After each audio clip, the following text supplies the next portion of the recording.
My brother Nathan and I have been hunting the backcountry of Pendleton County since we were old enough to carry a rifle without our father's hand on the stock.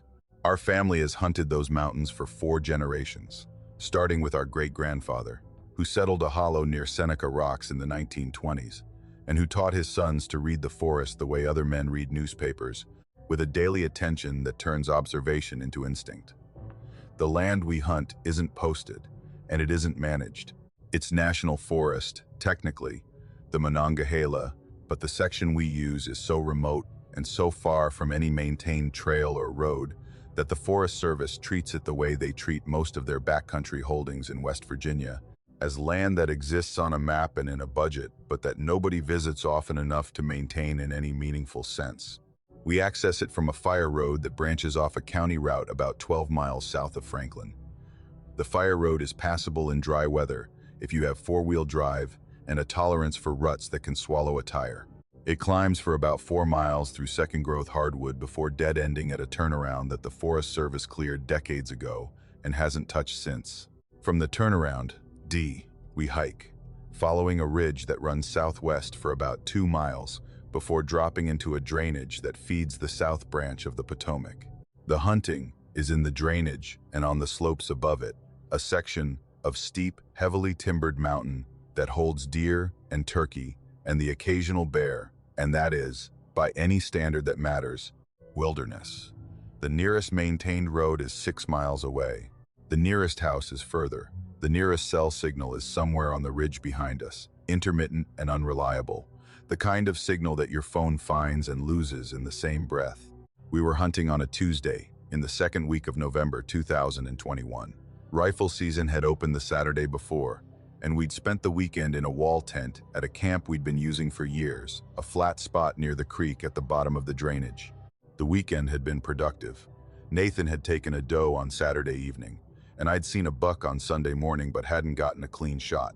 We'd driven back to Franklin on Sunday night and returned Tuesday morning for another day in the woods, planning to hunt until dark and drive out that evening. The morning was cold and overcast, the temperature in the upper 20s, the sky a uniform gray that sat on the ridgelines like a lid. We split up around 8, Nathan working the north slope of the drainage, and me taking the south. The plan was to meet at the creek crossing around 3 and hike out together before dark. Standard procedure, the same plan we'd used every hunting season since we were teenagers. I hunted the south slope without seeing anything worth shooting. The forest was quiet in the way that mountain forests are quiet in November. The leaves down, the understory open, the sound of your footsteps carrying further than you'd like through the bare hardwood. I worked my way along the contour of the slope, stopping at likely spots, glassing the drainage below with binoculars, waiting with the particular patience that deer hunting requires, and that most people can't sustain for more than 20 minutes at a stretch. By 2 in the afternoon, I'd covered about a mile of the slope and decided to start working my way down toward the creek crossing to meet Nathan. I was descending through a section of the drainage I hadn't hunted before, a narrow side hollow that branched off the main drainage and climbed steeply toward a saddle between 2 ridges. The hollow was tight, maybe 50 yards across at the bottom, with the creek running through it and the slopes rising steeply on both sides. The timber was old, or older than the surrounding forest, the trees larger and more widely spaced, the understory relatively open. It was the kind of hollow that you find occasionally in the Monongahela, a pocket of forest that the loggers missed or chose to skip because the terrain made extraction too difficult. I smelled the smoke before I saw the cabin. Wood smoke, the unmistakable scent of hardwood burning in a fireplace, carried down the hollow by the light drainage wind that flows downhill in the afternoon when the air cools. I stopped. I was 6 miles from the nearest road. Nobody should have been in this hollow. Nobody had any reason to be in this hollow. The hunting pressure in this section of the forest was essentially zero, limited to our family and the occasional local who wandered in from a different drainage. A fire in this hollow on a Tuesday afternoon in November was an anomaly that my training and my instinct flagged simultaneously. I continued up the hollow, moving slowly, the rifle in both hands, not at the ready but close to it, the posture of a man who doesn't expect trouble but has learned not to be surprised by it. The cabin appeared about 200 yards up the hollow, set on a bench above the creek on the left side, partially screened by a stand of hemlock that had grown around it with the slow, enclosing patience that hemlocks show toward any structure left in their shade long enough. It was a standard mountain cabin, one room. Log construction, hand-hewn, the corners notched with the half-dovetail joint that marks it as Appalachian work. Stone chimney on the gable end, the stones dark with age, a plank door, 2 small windows, glassless. The cabin was old. 100 years, maybe more. The logs weathered to the silver gray that comes from decades of exposure. It was in reasonable condition, the roof intact, the walls straight, the kind of structure that was built well enough to outlast the people who built it. And from the chimney, smoke was rising. Thin, gray-white, the color of seasoned hardwood burning at a moderate rate. The smoke rose in a straight column in the still air of the hollow, climbing about 20 feet before dispersing into the overcast sky. Someone was in the cabin. Someone had built a fire in the hearth of a structure that sat 6 miles from the nearest road, in a hollow that I had never visited in 20 years of hunting these mountains. I approached from the downhill side, keeping the hemlocks between me and the cabin until I was close enough to see the door. It was open, not ajar. Open, swung inward against the wall of the cabin, showing the one-room interior with the direct, unobstructed view that an open door provides. Through the doorway, I could see the hearth. A fire was burning. Small, controlled, the kind of fire that a person who understands wood heat maintains for warmth, not for show. The firelight gave the interior a warm orange glow that was visible even in the gray afternoon light. I called out, "Hello, anybody here?" My voice carried in the hollow and came back as a faint echo from the ridge above. No response. No movement inside the cabin. No sound except the fire and the creek and the wind in the hemlocks. I walked to the door and looked in. The cabin was warm. Profoundly warm, the deep, soaked-in warmth that a log structure develops when a fire has been burning for hours. The kind of heat that penetrates the walls and the floor and the air and transforms a cold, dead building into something that feels alive. The warmth hit my face as I stood in the doorway, a wall of heat that contrasted sharply with the 28-degree air behind me. On the table, in the center of the room, were 2 tin plates, not stacked, set, placed at opposite ends of the table with the deliberate positioning of a table set for a meal, each plate centered in front of a chair. Beside each plate was a tin cup and a set of utensils, a fork and a knife, arranged with the simple formality of mountain hospitality, not fancy, but intentional, the table of a person who is prepared for guests. 2 place settings, exactly 2. The food on the plates was fresh. On each plate was a serving of cornbread and beans. Pinto beans, the dark, thick, slow-cooked preparation that mountain cooks have been making in cast iron for 2 centuries. Still warm, steam rising from the surface in thin wisps that caught the firelight.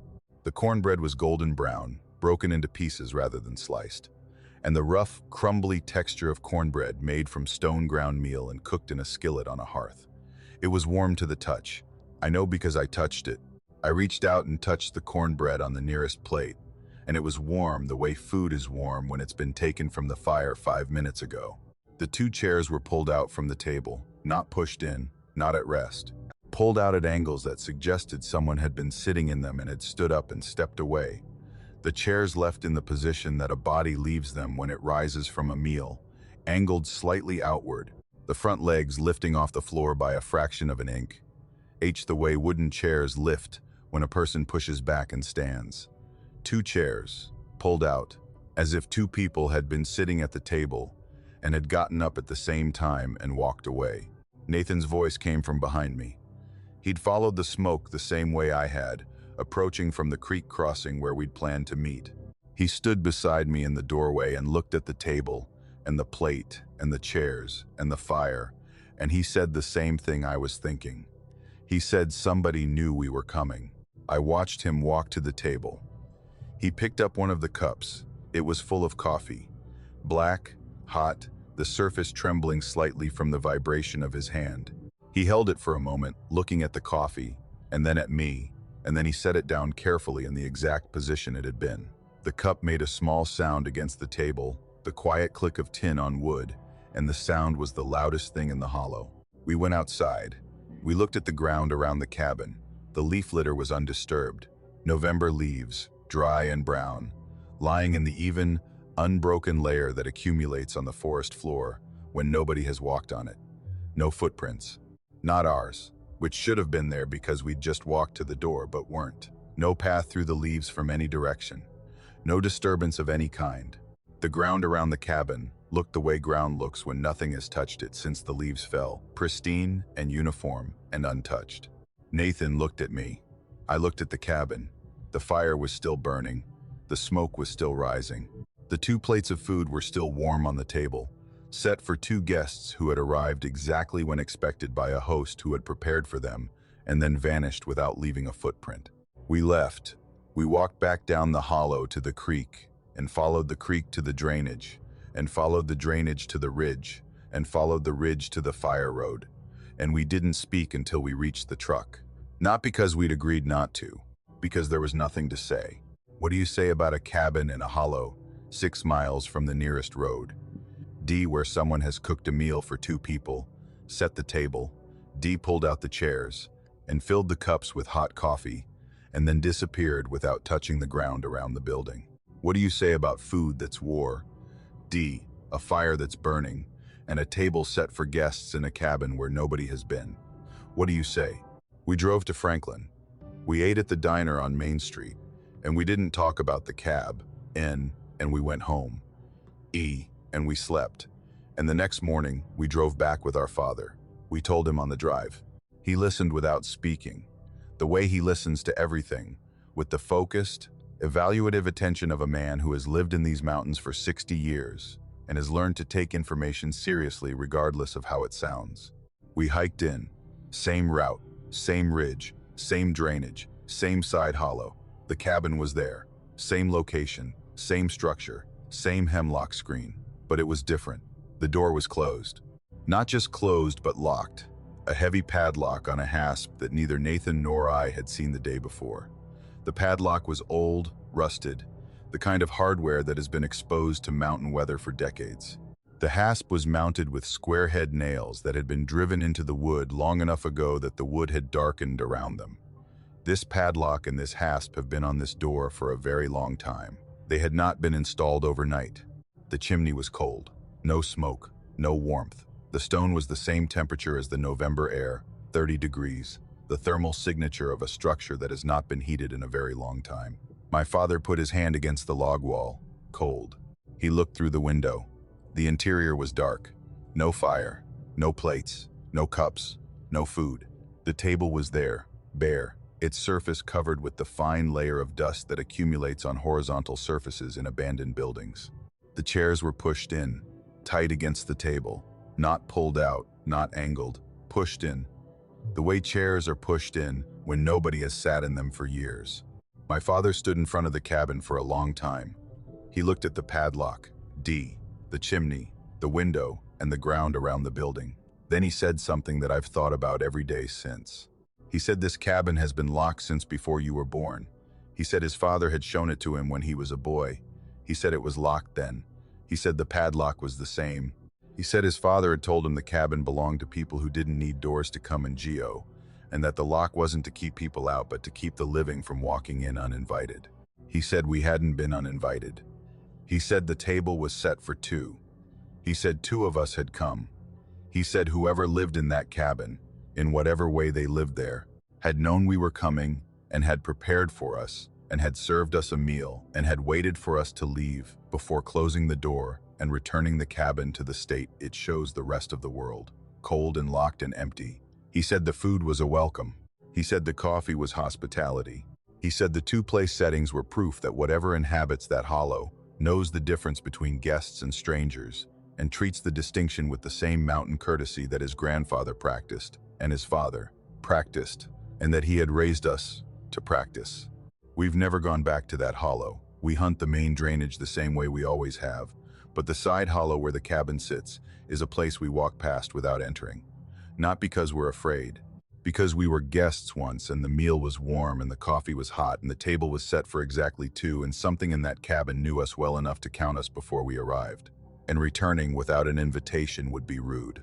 And whatever lives in that hollow, in whatever form it lives, deserves the same courtesy it showed us. A meal is prepared, a table set, and the good sense to leave when the visit is over.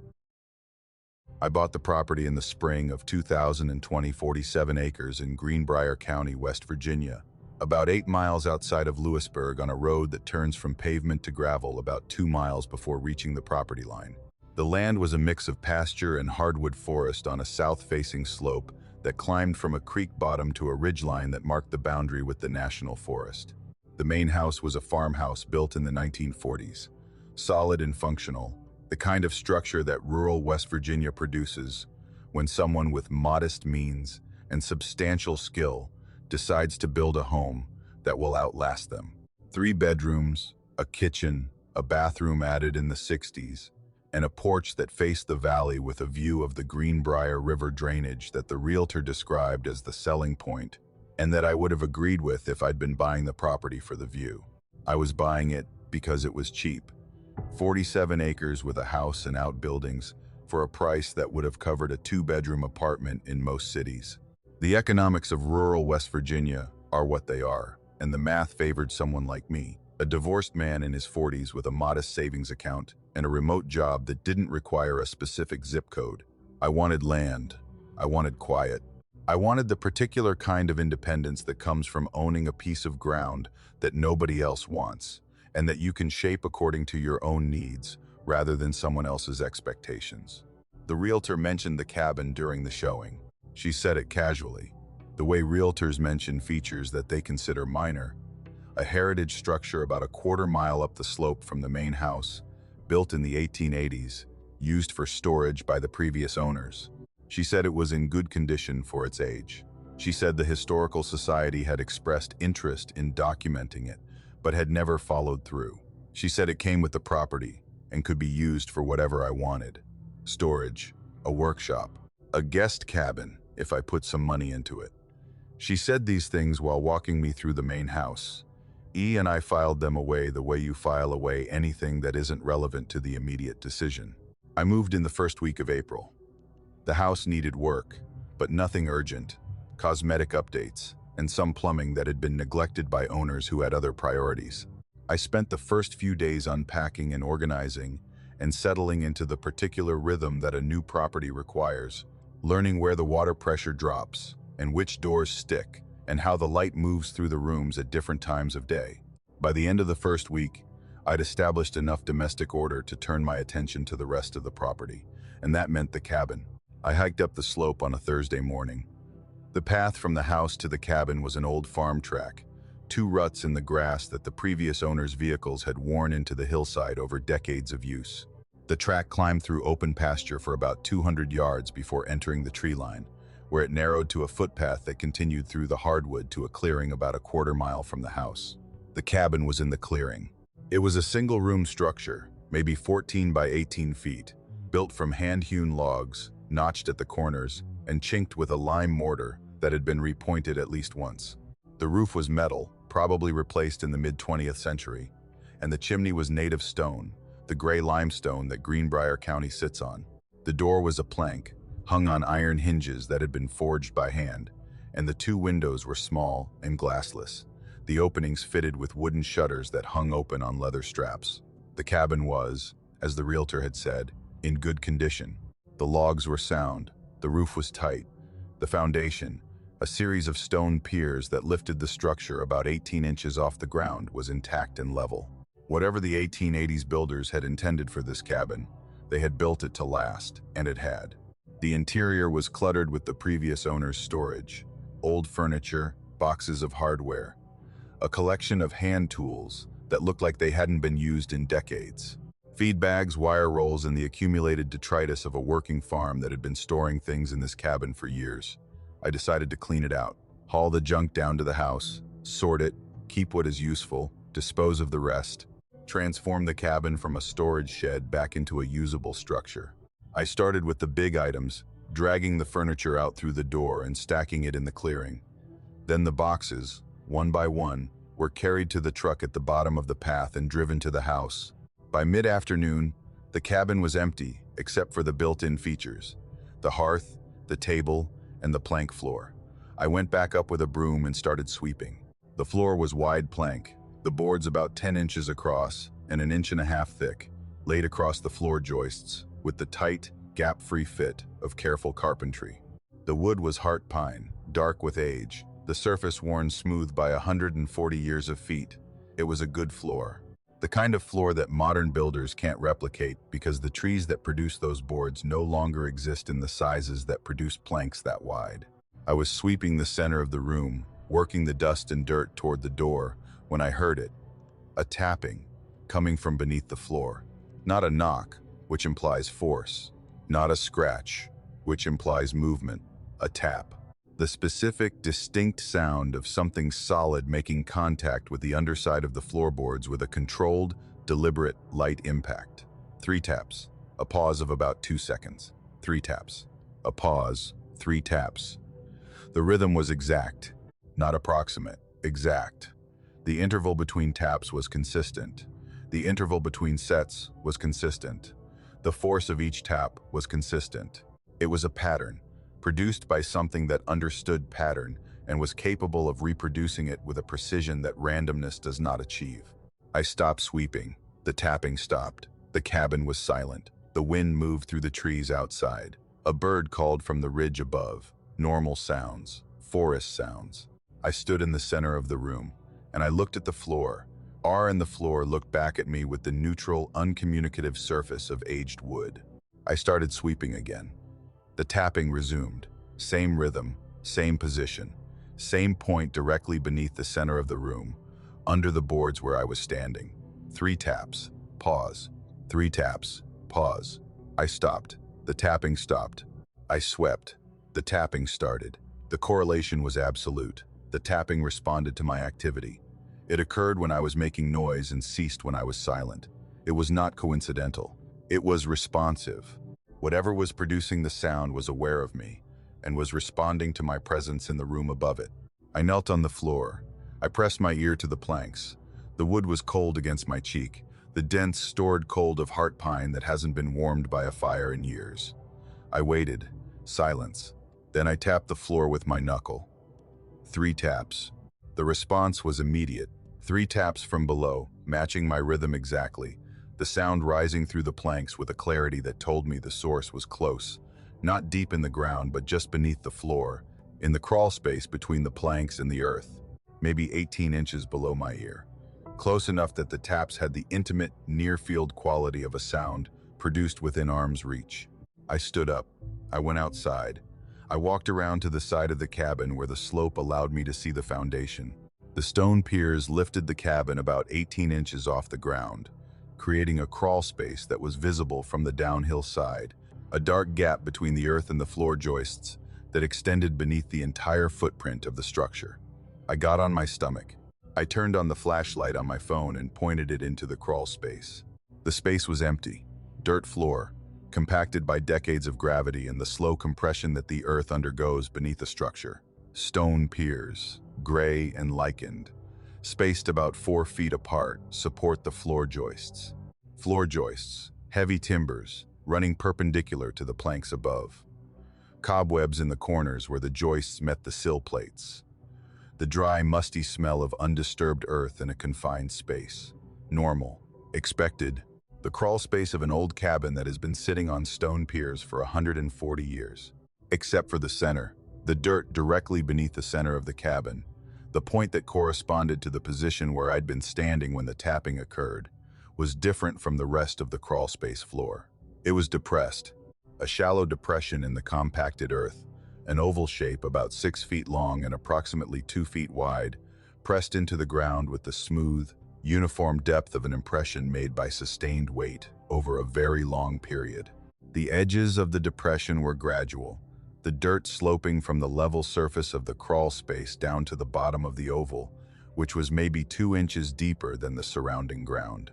The surface of the depression was smooth, not scratched by animal claws, not pocked by dripping water, not disturbed by roots or insects or the normal biological activity that occurs in soil beneath a structure. Smooth and uniform and shaped with the unmistakable proportions of a human body lying on its back. I lay there on my stomach at the edge of the crawl space, And I looked at the depression, and I understood what I was seeing with a clarity that left no room for alternative interpretation. The shape was a body. The proportions were a body. The length, the width, the subtle broadening at the shoulder, and the narrowing at the feet. A body had been lying in the dirt beneath the center of this cabin for long enough to press a permanent impression into the earth, the way a body presses an impression into a mattress that's been slept on for years. I pulled myself out from under the cabbie, and I stood. UP, and I brushed the dirt from my clothes. And I looked at the building with the revised understanding that the building now required. Something was beneath the floor. Something had been beneath the floor for long enough to leave the impression of its shape in the compacted earth. Something that responded to the sound of activity in the room above it, with a rhythmic tapping that was neither random nor accidental. I went back inside. I stood at the center of the room. I looked at the floor. I tapped 3 times with my boot. The response came immediately. 3 taps from below. Same rhythm, same tempo, same controlled, deliberate, light impact against the underside of the boards. I tapped twice. 2 taps from below. I tapped once. 1 tap. I tapped 5 times rapidly. 5 rapid taps from below. Whatever was down there was not simply producing a pattern. It was mirroring. It was listening to what I did and reproducing it exactly, matching my rhythm and my count with a fidelity that required hearing, processing, and responding. It was communicating. I left the cabin. I walked back down the slope to the house. I sat on the porch and I looked up the hill at the tree line where the path disappeared into the hardwood, and I thought about what was beneath the floor of the cabin a quarter mile away. I thought about the body-shaped depression in the dirt. I thought about the tapping. I thought about the precision of the response, the exact replication of my rhythm, the immediate answer to every pattern I produced. I didn't go back to the cabin for 2 weeks. When I did, I brought a pry bar. I intended to pull up one of the center planks and look into the crawl space from above, to see with my own eyes what was lying in the dirt beneath the floor. I pried the first nail. The tapping started before the nail was halfway out. Not 3 taps, not a rhythm. A continuous, rapid tapping, the frantic, insistent percussion of something striking the underside of the board I was trying to remove, hitting the wood from below with a speed and a force that was different from anything I'd heard before. The board vibrated in my hands. I could feel the impacts through the pry bar, a buzzing, desperate energy that transmitted through the iron and into my palms with a quality that I can only describe as distress. Whatever was beneath the floor did not want the board removed. The tapping was not communication. It was an objection. It was the sound of something that had been lying in the dark beneath the floor for a very long time and did not want to be disturbed. I stopped. I set the pry bar down. The tapping ceased. The cabin was silent. I pressed the nail back into its hole with my thumb and stood up and looked at the floor, and the floor looked back at me the way it always does, neutral and aged and impenetrable. I've never tried to open the floor again. I used the cabin for storage, the way the previous owners did, keeping the clutter on top of the planks and the question beneath them. I sweep the floor occasionally. When I do, the tapping comes. 3 taps. Pause. 3 taps. Gentle. Patient. The rhythm of something that knows I'm there and wants me to know it's there and is content with the arrangement, the living above and whatever it is below, separated by 1.5 inches of heart pine and 140 years of coexistence that nobody has disrupted because nobody has had a reason to, and because the one time someone tried. The thing beneath the floor made it clear that the floor was a boundary, and boundaries exist for a reason. I don't know what's down there. I don't know if it's what the impression suggests, a body, a presence, a remnant of someone who was placed beneath the cabin, or who crawled beneath it, or who went beneath it voluntarily, for reasons that the 1880s understood and the present doesn't. I don't know if the tapping is a gesture, a warning, or a reflex. I know it's real. I know the depression in the dirt is real. I know the cabin was built in the 1880s by people who understood these mountains in ways I never will. People who built their homes on stone piers with 18 inches of clearance between the floor and the ground, enough space for something to lie beneath them, and who may have had a reason for that space that had nothing to do with ventilation or moisture control. And I know the floor stays closed. and the tapping continues. And whatever is beneath the cabin is still there, lying in the dark in the shape it has worn into the earth, patient and present and responsive, waiting for the sound of footsteps above to tell it that the house is still occupied, that someone is still home, that the floor between them is still intact, and that the living and whatever lives beneath them are still maintaining the arrangement that the builders made 140 years ago when they laid the planks and drove the nails and sealed something beneath the floor that has been tapping ever since. There were 4 of us that day. Myself, my friend Marcus, who organized most of our runs, a woman named Elise who'd been running ultras for about 5 years, and a guy named Trent who was newer to the group and who had the particular combination of fitness and confidence that trail running attracts in people who haven't yet learned that the mountains don't care about your fitness or your confidence. We were running a loop in the Monongahela National Forest, a 22-mile route that Marcus had pieced together from maintained trails and forest roads and a section of ridgeline that wasn't on any map, but that he'd run enough times to consider reliable. The plan was to start at a trailhead near Durban, climb to the ridge, follow it south for about 8 miles, and then descend through a series of drainages back to the starting point. A long day, but manageable for 4 experienced runners who knew the terrain and had packed accordingly. The weather turned around at mile 14. We'd been on the ridge for about 3 hours, making good time in conditions that had started clear and cool and had progressively deteriorated through the morning, the sky lowering, the wind building, the temperature dropping with the steady, ominous decline that precedes a mountain storm in October. The forecast had called for a chance of rain in the afternoon, which in the Monongahela means anything from a light shower to the kind of weather event that closes roads and floods creeks and turns a recreational run into a survival situation. We were experienced enough to know the difference between a manageable rain and a dangerous storm and what was building to the west, a wall of dark cloud that was climbing the ridge with a speed that compressed our decision window from hours to minutes, was not manageable. Marcus made the call to drop off the ridge. The standard protocol when weather forces you off an exposed ridgeline is to descend into the nearest drainage, where the terrain provides shelter from wind, and the forest canopy offers some protection from rain. We left the ridge heading east, descending a steep slope through mixed hardwood, the footing treacherous with wet leaves and loose rock, the wind pushing at our backs with a force that increased as the storm climbed the mountain behind us. The rain started about 5 minutes into the descent, not gradually but all at once, a wall of water that hit with the force of a pressure washer and reduced visibility to about 30 feet. We reached the bottom of the drainage in about 15 minutes, soaked and cold, the temperature having dropped from the upper 40s to the low 30s in the time it took us to descend. The creek at the bottom was already rising, brown water climbing the banks with the rapid, swelling urgency that mountain creeks show when a heavy rain hits the upper watershed. We needed shelter, not wanted, needed. The combination of wet clothing and dropping temperatures was pushing us toward the threshold, where discomfort becomes danger, where a runner's lean body and minimal gear transition from advantages to liabilities. Trent saw it first. A cabin, set back from the creek on a bench about 20 feet above the water, was partially screened by a stand of hemlock that had grown around it. It was old. Log construction, the chinking gone from the joints, the logs weathered to gray. 1 room, stone chimney, a door on the downhill side and a single window on the wall facing the creek.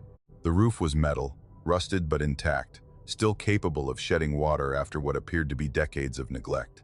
The walls were standing, and the structure looked solid enough to provide the shelter we needed until the storm passed. We approached at a run, heads down against the rain, feet splashing through the saturated leaf litter. Marcus reached the door first. He grabbed the handle and pulled. The door didn't move.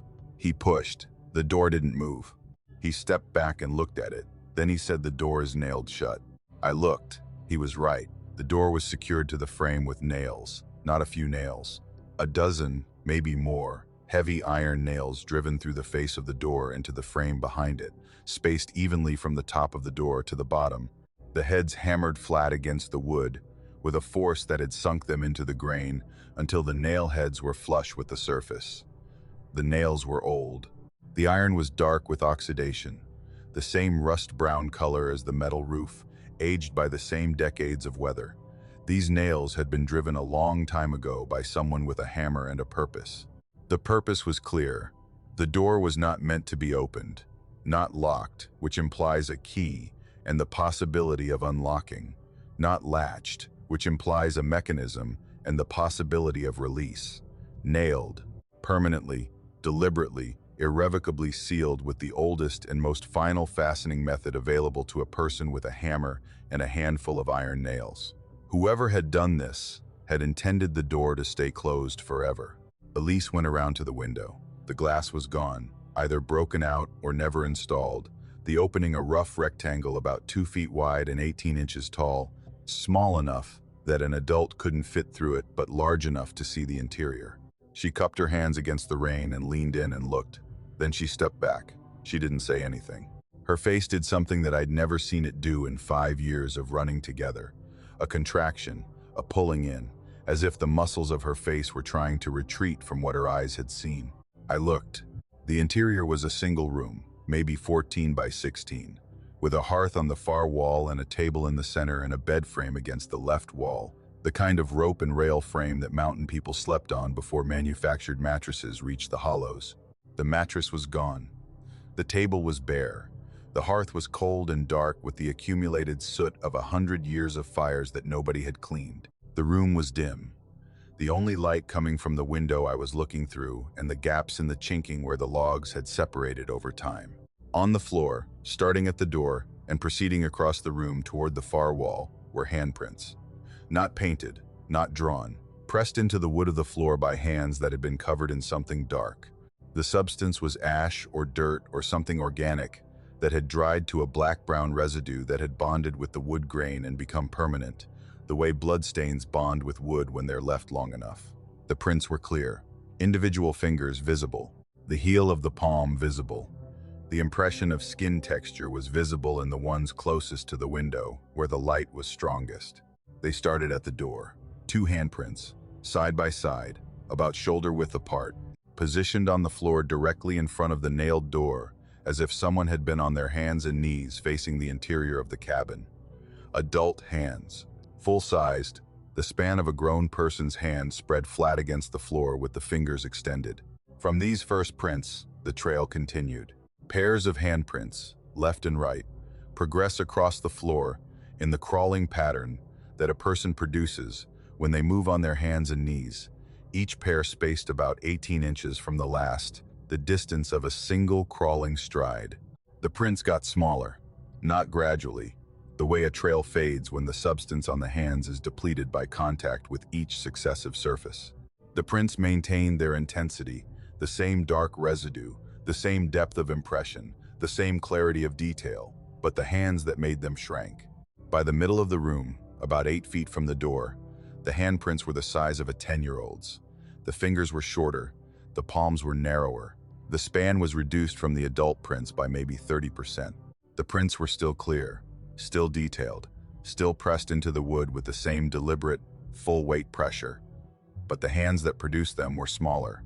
By the back wall, about 14 feet from the door, the handprints were no larger than an infant's. Tiny, perfectly formed impressions. The fingers no longer than an inch. The palm, a circle the size of a silver dollar. The last pair of prints was at the base of the far wall, directly below the hearth, as if whatever had been crawling across the floor had reached the wall and stopped, or gone into the wall, or through it.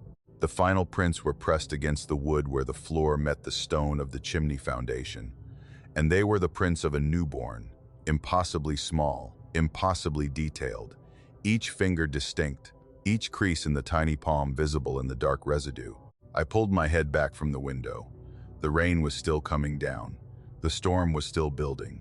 The 4 of us stood beside the cabin in the downpour, and nobody suggested going in. Marcus said the obvious thing. He said the nails are on the inside. I looked at him.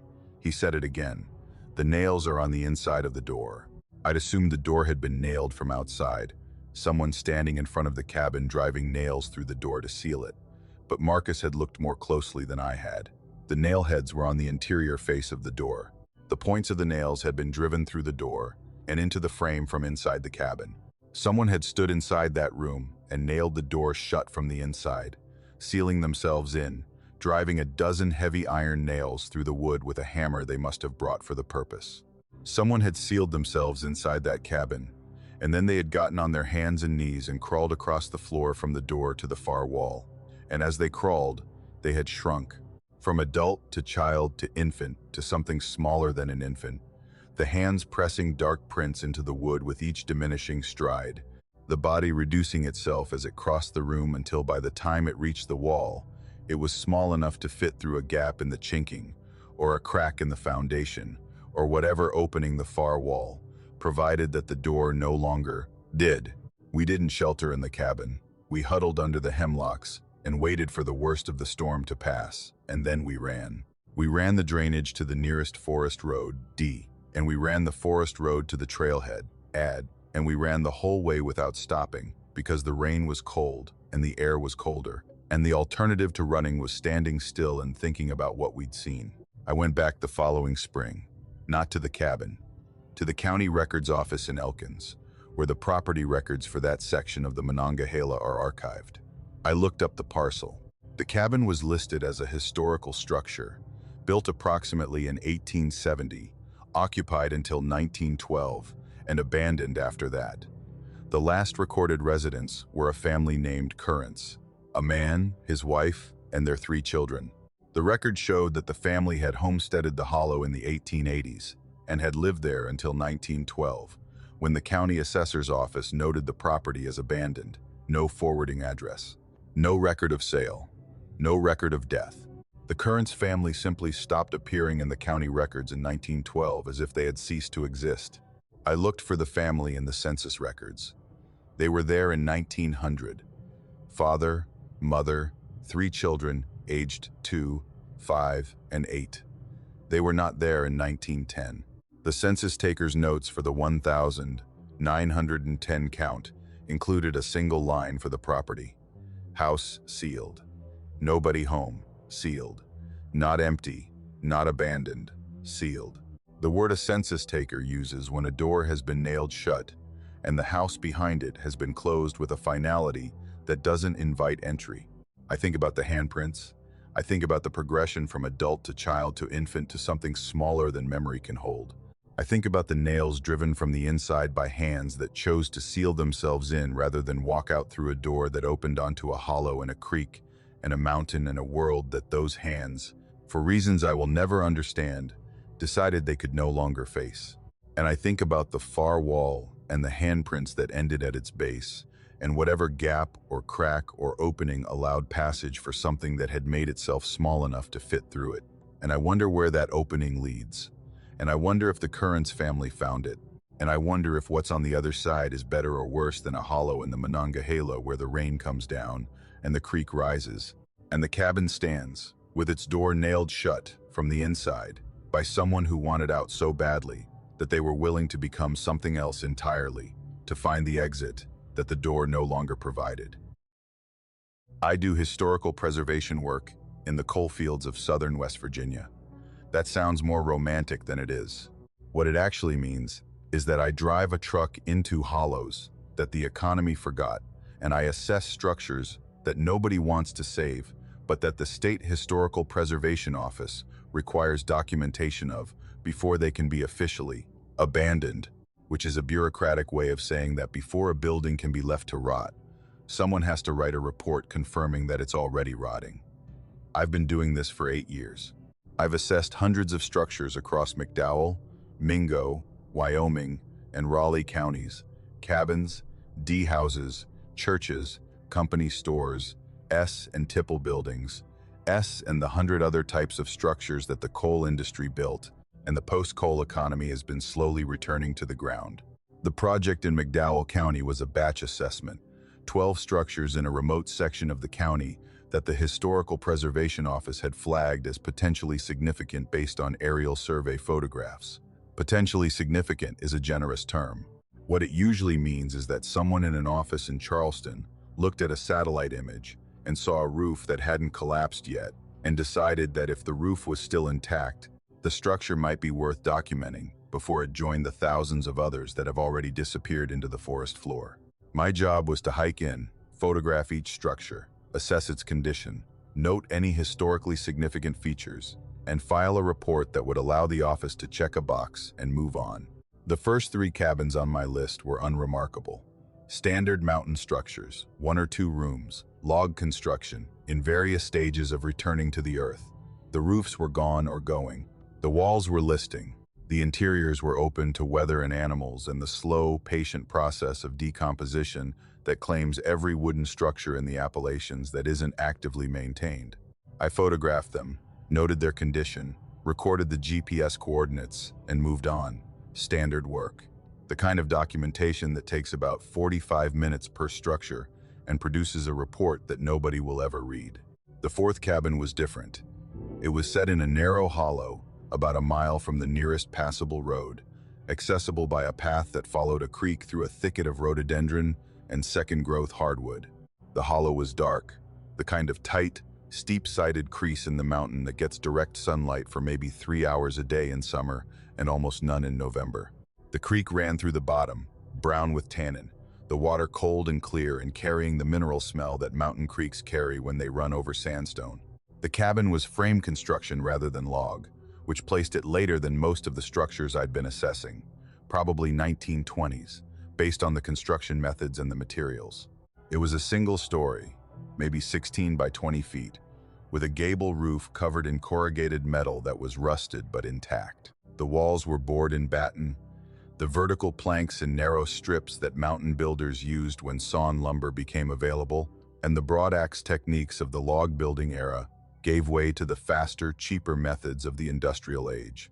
The cabin had a stone chimney on one end and a door and 2 windows on the front elevation. The windows were glassless. The door was missing. The structure was open but still standing, the walls vertical, the roof holding, the interior protected enough from weather that whatever was inside had survived the decades of neglect that had claimed the contents of less fortunate buildings. I stepped through the doorway. Why? And the first thing I noticed was the wallpaper. The interior walls were covered in wallpaper, a floral pattern that had once been white or cream, with a repeated motif of small flowers, maybe roses, printed in what had originally been pink or red ink.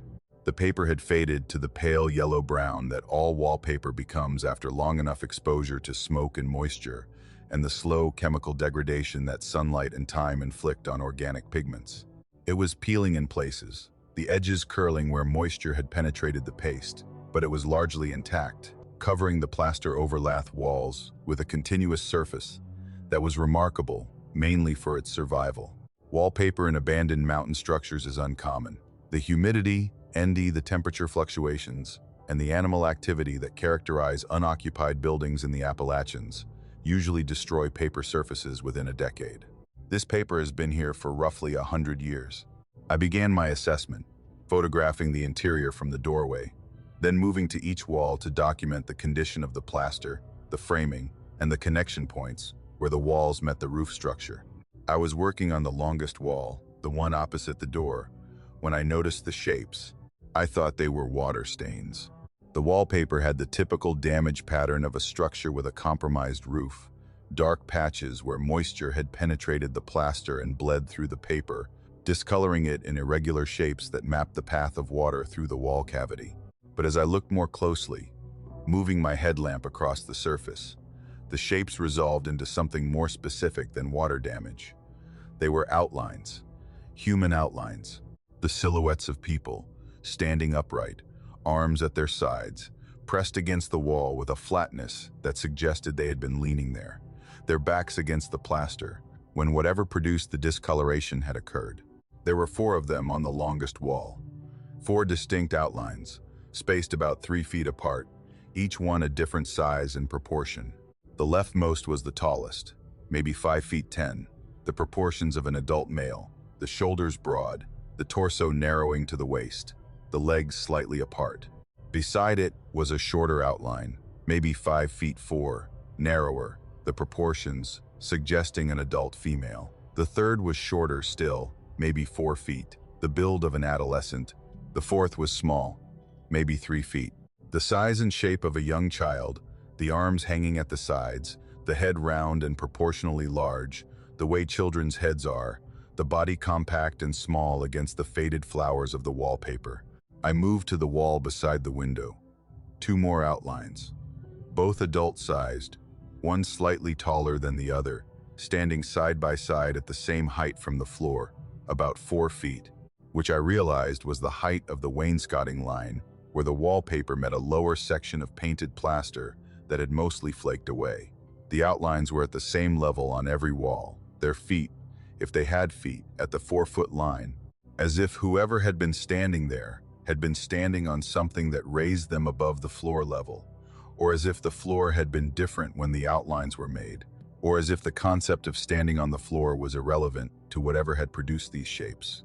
One more on the wall beside the door, a single outline, adult-sized, positioned to the left of the door frame, as if the person had been standing beside the door, maybe guarding it, maybe waiting for someone to come through it, maybe simply occupying the space beside the entrance, because that was where they belonged. 7 outlines, 7 shapes pressed into the wallpaper like photographs, the dark discoloration forming silhouettes that were too consistent, too anatomically precise, too distinctly individual to be the random work of water and time. Each outline was different, different height, different build, different proportions. The family of the cabin, preserved on the walls in a medium that nobody had applied and nobody had intended, and that had persisted for a century, in a building that should have destroyed it decades ago. I stepped closer to the nearest outline, the tall one on the long wall, the adult male. The discoloration was uniform within the silhouette, a dark brown that was several shades deeper than the surrounding paper, the contrast sharp enough that the outline was legible from across the room. The edges were clean, not the blurred, feathered edges of a water stain, but the precise, defined boundary of a shape that had been made by direct contact, the way a shadow has a defined edge when the light source is close and the object is near the surface it's projected on. I reached out and touched the outline. The paper beneath my fingers was warm, not the ambient warmth of a wall that has been absorbing sunlight, which this wall hadn't because the hollow was in shadow and the cabin had no direct sun exposure. Not the residual warmth of a structure that had been heated recently, which this structure hadn't because there had been no fire in the hearth for decades. The paper was warm the way skin is warm, body temperature, the specific, recognizable heat of a living surface, radiating through the wallpaper and into my fingertips with the steady, sustained output of something that was generating warmth from the other side. I pulled my hand back. I stood in the cabin, and I looked at the outline, and the outline looked at me. I know that's not a rational statement. A shape on a wall doesn't look at anything. But the feeling I had, standing in that cabin, with my hand still tingling from the warmth of the paper, was the feeling of being seen by something present in the room, in a way that I could not perceive through any sense except touch. The outline was watching me from inside the wall, from whatever space existed between the wallpaper and the plaster, or between the plaster and the lath, or between the lath and the outside air, from a space that was too thin to hold a body but that was warm with the heat of one. I checked the other outlines. I touched each one, quickly, pressing my palm flat against the paper and holding it there for 2 or 3 seconds. Every outline was warm, the same body temperature heat, radiating through the paper with the steady constancy of a living thing. The tall man, the shorter woman, the adolescent, the child, the 2 adults by the window, the figure by the door. 7 outlines, 7 sources of warmth, 7 presences embedded in the walls of a cabin that had been abandoned for 100 years. The surrounding wallpaper was cold. The plaster behind the paper was cold. The walls, the floor, the air, the stone of the chimney, everything in the cabin that wasn't an outline was the temperature of a November afternoon in a mountain hollow. 32 degrees, cold enough to see your breath. Cold enough that the warmth under my hand was not ambiguous, not subject to interpretation, not the kind of subtle temperature difference that could be explained by insulation variation or thermal mass or any of the building science principles that I use every day in my work. The outlines were warm. The walls were cold.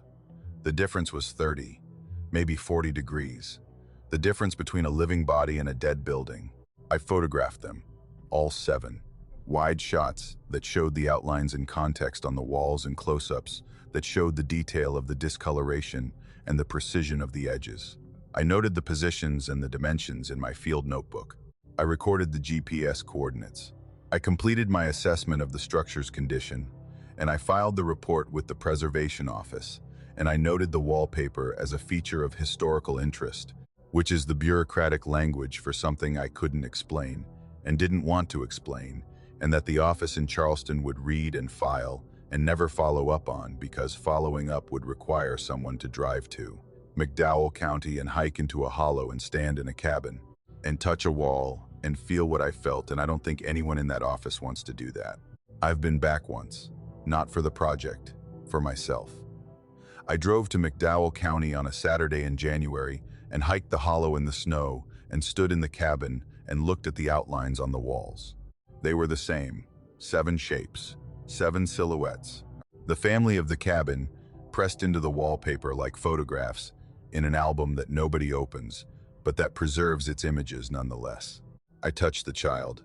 The smallest outline, on the longest wall, 3 feet tall, the round head, the compact body, Y, and the arms at the sides.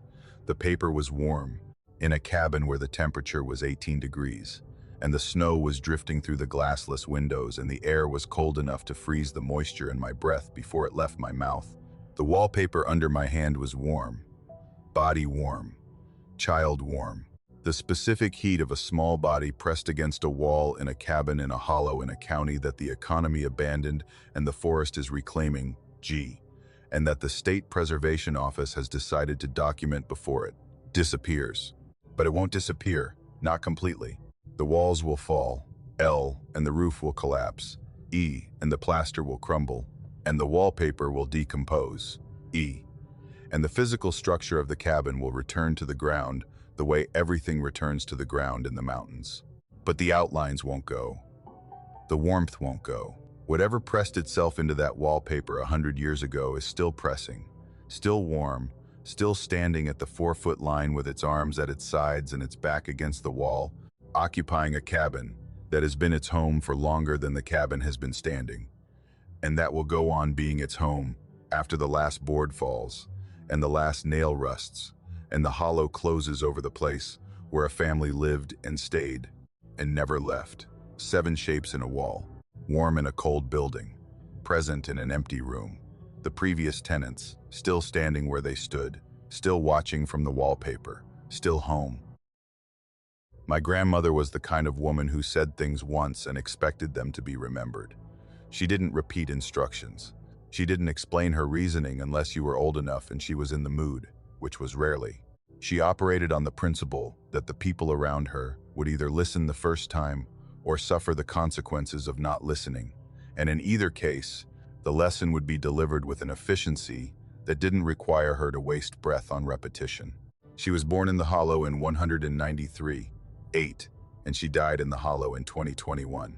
In the 83 years between those two events, she left Pocahontas County exactly 4 times, twice for funerals, once for a hospital stay in Elkins, and once for a reason she never disclosed.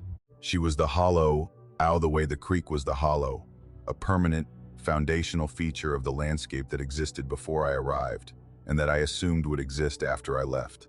The property is about 6 miles outside of Marlinton, at the end of a gravel road that follows a creek into a hollow so narrow that the ridges on either side block the sun from about November through February. The main house, the one my grandmother lived in, is a frame structure built by my grandfather in the 1960s. A simple 2-bedroom with a covered porch and a propane furnace, and the particular solidity that characterizes houses built by men who intended to live in them until they died.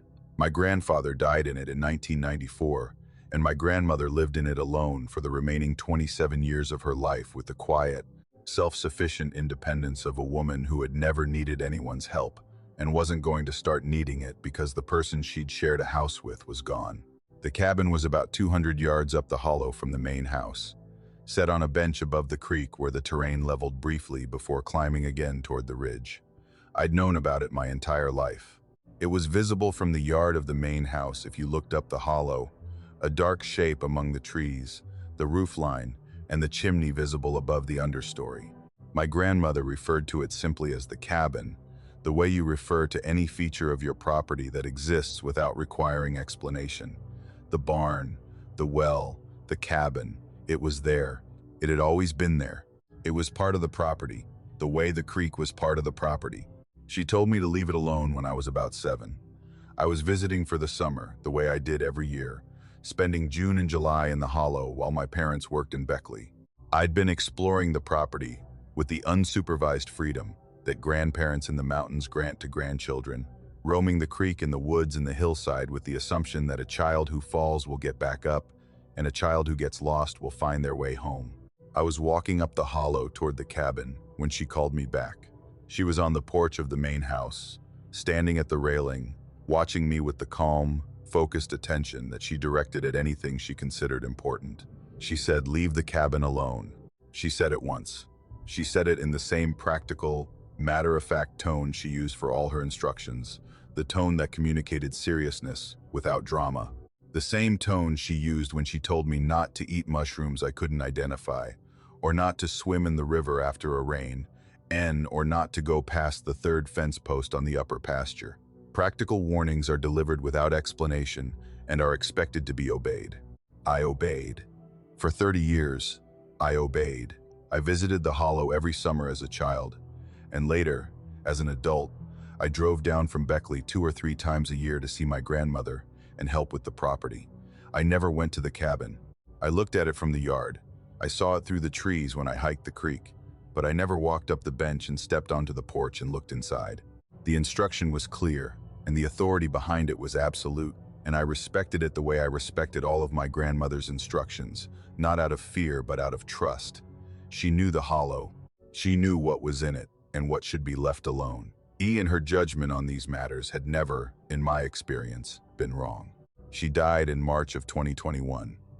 In her sleep, in the bed she'd shared with my grandfather, in the house he'd built, she was 83. The property passed to me because I was the only grandchild who wanted it, and the only one who understood what it meant to own a piece of land in a hollow in Pocahontas County, where the nearest neighbor was 2 miles away, and the nearest town was 6.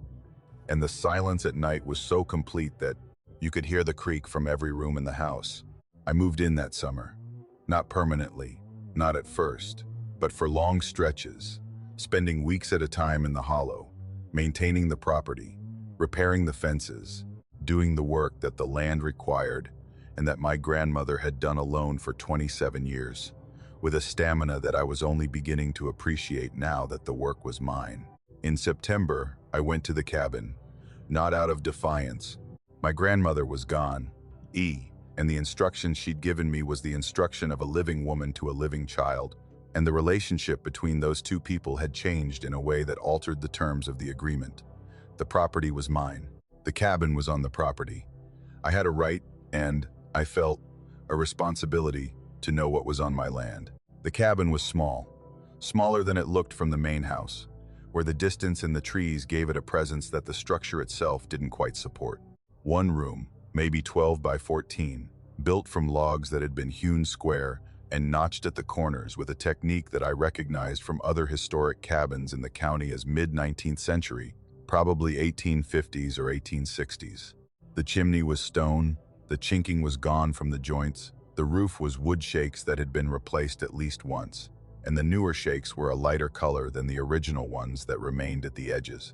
The cabin was old but intact, standing with the structural stubbornness that well-built log structures maintain long after the people who built them have stopped maintaining anything. The porch was what stopped me. A covered porch, about 4 feet deep, running the full width of the front of the cabin, supported by posts that had been cut from locust, the rot-resistant wood that mountain builders used for any structural element that would be exposed to weather. The porch floor was planks, the boards worn smooth by traffic that had been heavy enough and prolonged enough to polish the wood to a sheen that I could see even from a distance. On the porch was a rocking chair, oak, from the color and the grain, handmade, built with the traditional mountain techniques that produce a chair from raw wood without a single nail or screw, the joints fitted with mortise and tenon, the runners curved from steam-bent stock, the seat woven from hickory bark in a pattern so tight and so even that it looked like fabric. The chair was beautiful. Not decorative or beautiful. Functionally beautiful, the beauty of an object made by hands, that understood both the material and the purpose, and that had reconciled the two with a skill that the factory era made extinct. The chair was in perfect condition. This was the first thing that struck me as wrong.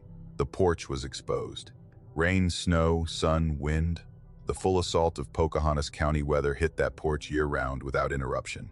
Any wooden object left on an exposed porch for decades should show damage.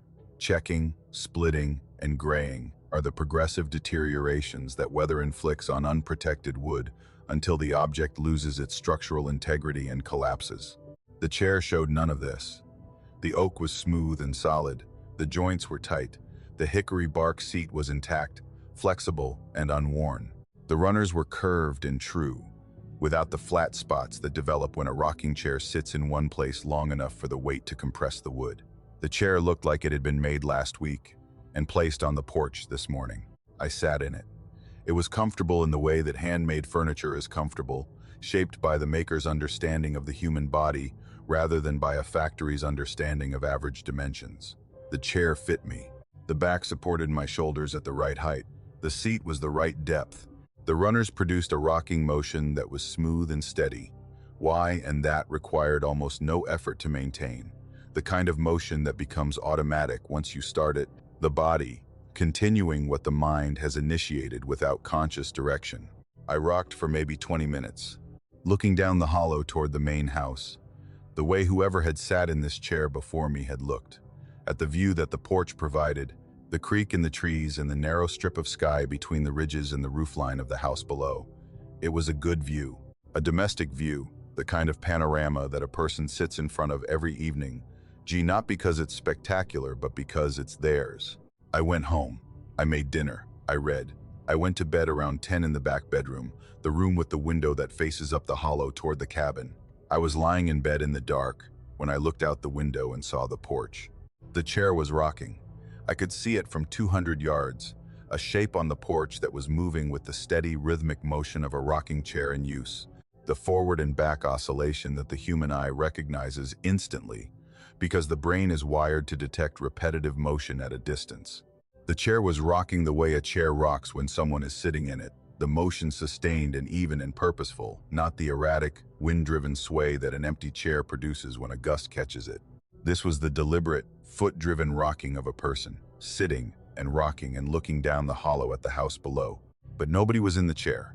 The porch was visible in the ambient light of the half-moon, the structure illuminated well enough that I could see the chair and the posts and the railing and the plank floor.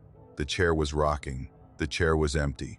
There was no figure in it, no shadow, no shape that might have been a person in the darkness. The chair was alone on the porch, and it was rocking with the steady, patient rhythm of someone who has been sitting in the same spot for a very long time and has no intention of stopping. I watched for an hour. The rocking didn't stop. It didn't slow. It didn't vary. The same rhythm, the same arc, the same speed, continuous and unwavering. The motion of a chair being rocked by someone who doesn't tire because exhaustion is not a condition they experience. At some point, I fell asleep. In the morning, the chair was still. I went up to the cabin and looked at it. The chair was in the same position I'd left it the day before. The porch was undisturbed. No marks on the floor. No evidence that anything had moved on the porch during the night. Just the chair, sitting in the morning light, still and solid and waiting. That night it rocked again. At the same time, roughly, same rhythm, same empty, purposeful motion that continued without interruption until I fell asleep and was still when I woke. And the next night, and the next, every night since that first evening in September, the chair on the porch of the cabin 200 yards up the hollow has rocked through the dark hours with the patient, sustained rhythm of someone who is sitting and watching and waiting for something that I cannot see from the window of the house below. I've gone up to the porch at night, twice. The first time I walked up the hollow with a flashlight, following the path along the creek in the dark. The beam of the light bounced off the trees, and the water and the cabin came into view at the end of the path. The chair was rocking as I approached. I could see it from 50 feet, the motion clear in the flashlight beam, And then, when I stepped onto the porch, it stopped. Not gradually, instantly. The chair ceased its motion in the same moment that my boot touched the porch plank, as if the sound of my step had triggered a response. The chair was still. The porch was empty. I was alone. I sat in the chair. It was warm. Not the cold of oak that has been sitting in 30-degree air all night. Warm. The warmth of a seat that has been occupied by a body. The residual heat that a person leaves behind when they stand up from a chair they've been sitting in for hours. The hickory bark seat was warm against my legs. The armrests were warm under my hands. The back was warm against my shoulders. Someone had been sitting in the chair. Something had been sitting in the chair, and it had gotten up when I arrived, the way a person gets up from a porch chair when company comes, standing to greet the visitor with the mountain courtesy that my grandmother had practiced, and that whoever sat in this chair apparently practiced too. I went back to the house. I looked out the window. The chair was rocking again. It had waited for me to leave, and then it had resumed. The same rhythm, the same arc, the same patient, watchful motion that it maintained every night, from dusk to dawn. My grandmother told me to leave the cabin alone. She didn't tell me why. She didn't say what was in the cabin, who sat in the chair, or what the rocking meant. She gave me an instruction, N, and she expected me to follow it, T, and for 30 years I did. Now I own the property. And the cabin is mine, and the chair is mine, and whatever sits in it every night and rocks and watches the house below is mine too, in the sense that it comes with the land, and the land comes with the deed, and the deed is in my name. I don't go up to the cabin anymore. I leave it alone, the way my grandmother told me to. I sleep in the back bedroom, M, and I look out the window, and I see the chair rocking on the porch, H, and I let it rock. Because whoever is sitting in that chair has been sitting there since before my grandmother was born. And they were sitting there when she was a girl, L. And they were sitting there when she was an old woman, and they're sitting there now that she's gone. And the chair doesn't rot, and the wood doesn't weather, and the motion doesn't stop because whatever occupies that porch is maintaining it the way a homeowner maintains a property, with daily attention and nightly presence and the quiet, stubborn persistence of something that considers that cabin and that porch and that view down the hollow to be home. And maybe my grandmother knew who it was, and maybe she knew what it wanted. And maybe the reason she told me to leave the cabin alone wasn't to protect me from something dangerous, but to protect something fragile, a presence that asks for nothing except to be left alone on its porch, in its chair, rocking through the night, watching the hollow and the house and the people who come and go while it stays, always stays, in the chair that doesn't age, on the porch that doesn't decay, rocking with a rhythm that I've come to recognize the way I recognize the sound of the creek and the wind in the trees and the silence of the hollow at night. It's part of the property, part of the hollow, part of whatever this place is and has always been. And I leave it alone, the way my grandmother told me to. Because some things don't need to be understood, they just need to be respected. And whatever sits in that chair in the dark, looking down the hollow at the house where the living sleep, has earned its right to rock. I volunteer with the Randolph County Historical Society, a small organization that operates out of a converted schoolhouse in Elkins, and that has been documenting and preserving abandoned structures in the Appalachian backcountry of eastern West Virginia since the 1980s. The work is part archaeology, part carpentry, part stubbornness, the particular kind of labor that people do for free because nobody will pay for it, and because the alternative is letting the mountains erase the physical evidence that anyone ever lived in them. The structures we work on are cabins and houses and barns and churches, and the 100 other kinds of buildings that mountain people constructed between the early 1800s and the mid-20th century, when the economy that had sustained life in these hollows finally collapsed, and the people who remained had to choose between staying in a place with no work and leaving a place that had been home for generations. Most of them left. The buildings stayed. The cabin near the headwaters of the Cheat River was a project we'd been planning for 2 years. It was a single-room log structure, maybe 18 by 20 feet, built in the 1840s by a family that homesteaded a section of the upper Cheat drainage when the land was still wilderness, and the nearest settlement was a 2-day walk through forest that hadn't been significantly logged.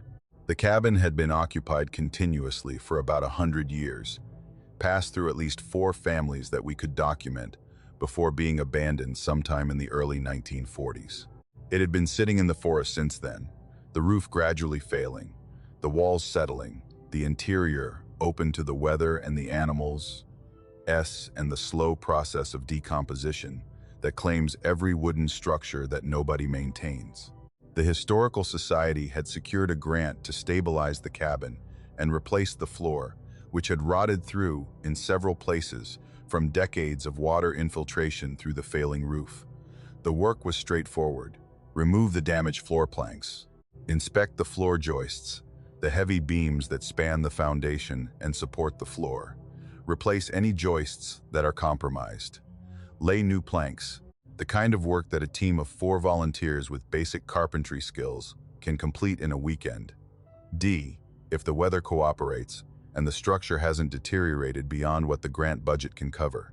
We drove in on a Friday morning in late October, 4 of us in 2 trucks loaded with lumber and tools and the coolers of food and water that sustain volunteer work crews in locations where the nearest store is an hour away.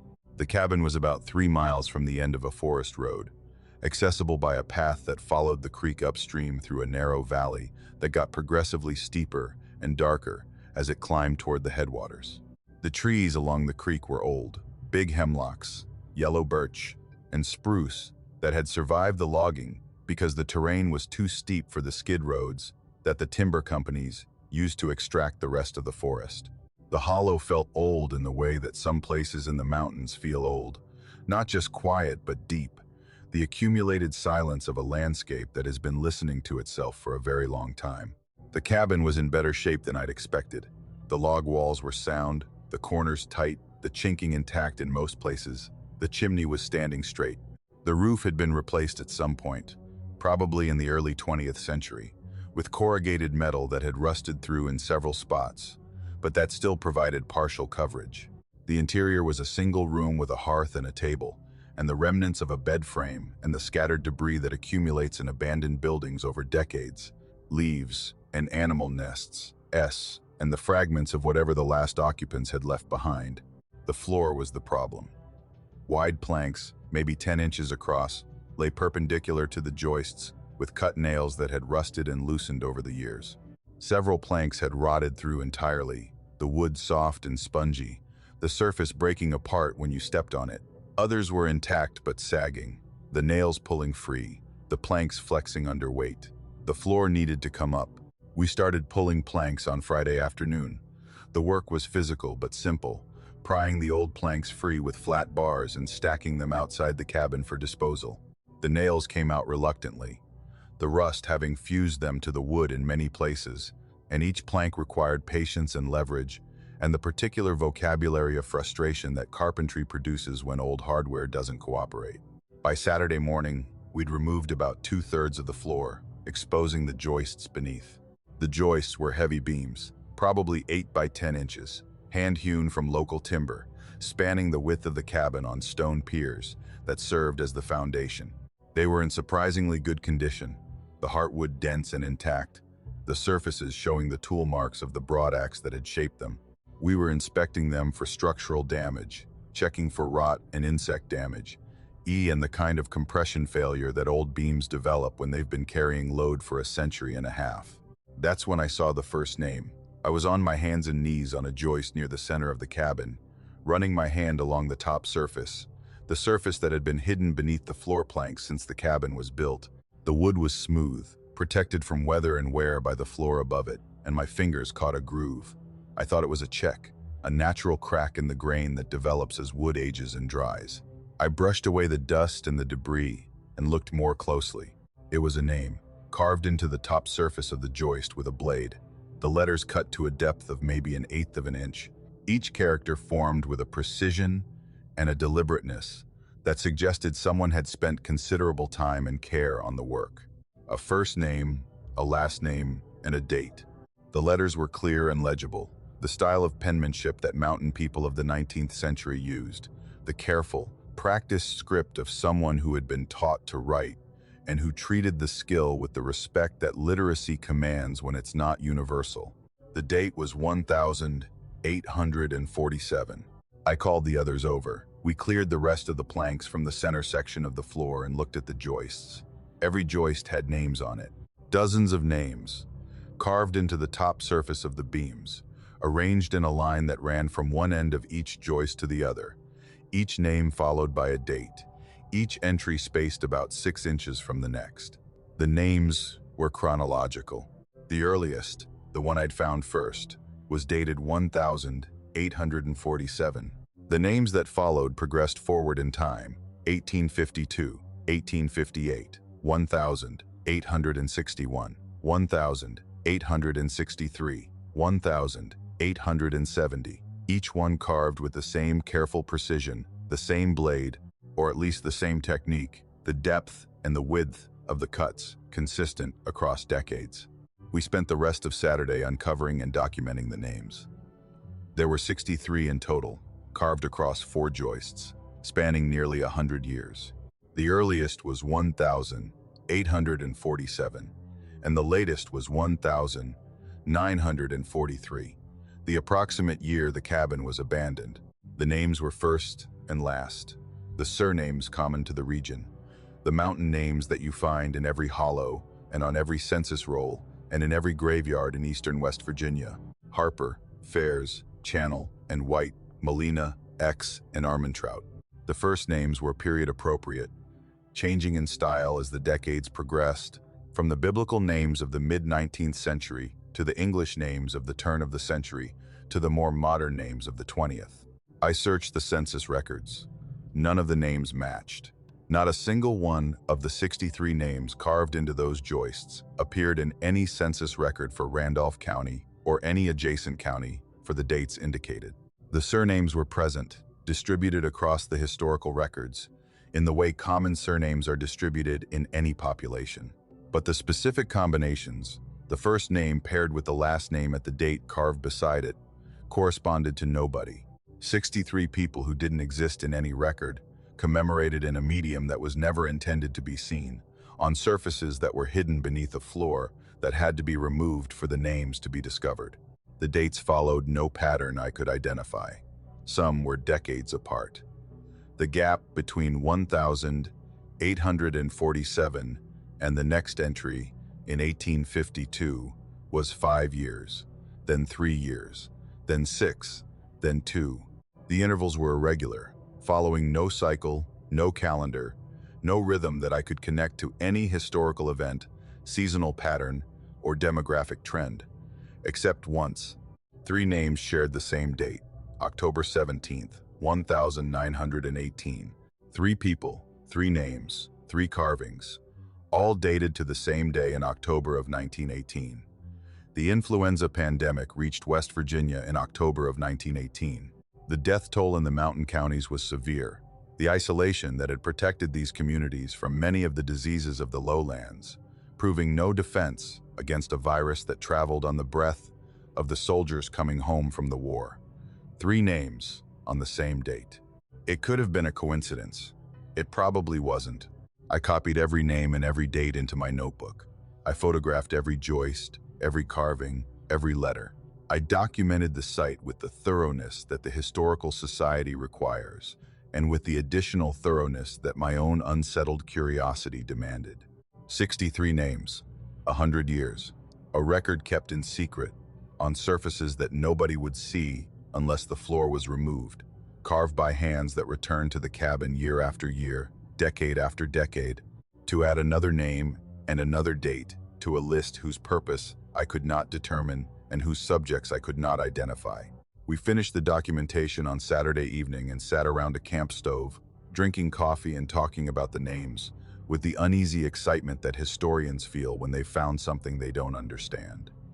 The others proposed theories: a family record, a memorial, a census of a private community that operated outside the official systems, a death register for the cabin itself, a record of everyone who had died within its walls over the century of its occupation. Each theory explained some of the data and failed to explain the rest. Nobody could explain why the names matched no records. Nobody could explain the irregular intervals. Nobody could explain why the record was hidden beneath the floor, where nobody would find it unless the building was dismantled. I couldn't sleep that night. I lay in my sleeping bag in the tent beside the cabin, and I thought about the names and the dates and the careful, precise carvings and the person or persons who had returned to this cabin for 100 years to add entries to a hidden record. And I thought about the last entry, the one that had made me stop talking about the names and start thinking about them in a way that theories and historical analysis could not accommodate. The last entry was dated 1943, the year the cabin was abandoned. The last name added to the last joist before the floor was laid for the final time, and the cabin was closed.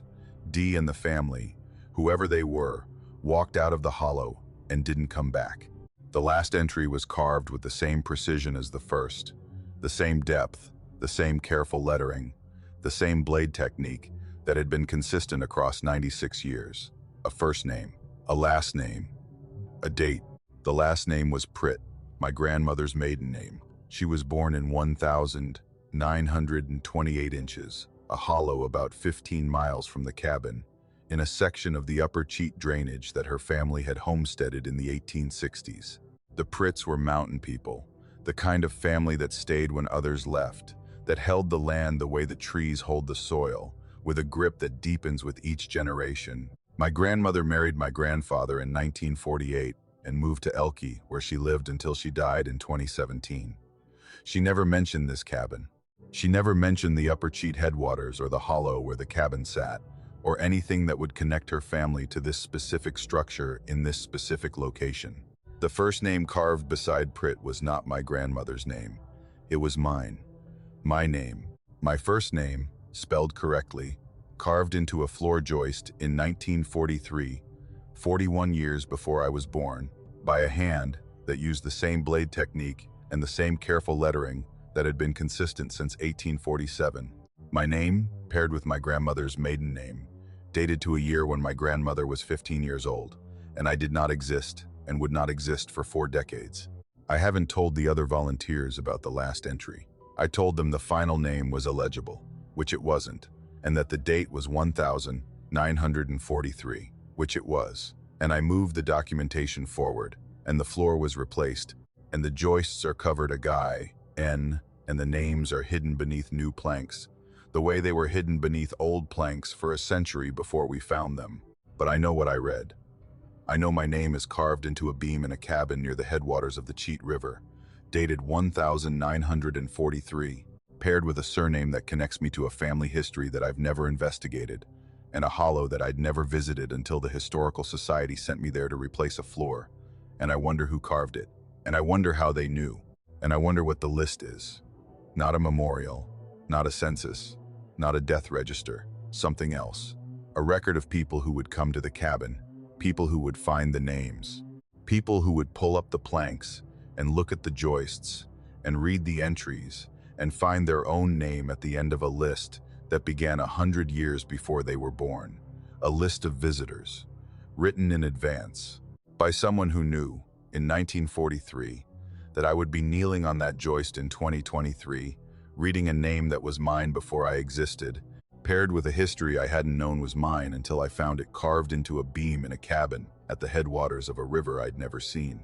And I wonder if the list is finished, 63 names, ending with mine, or if beneath the new floor, on the surface of the joists that we inspected and documented and covered again with fresh planks, new names are being carved.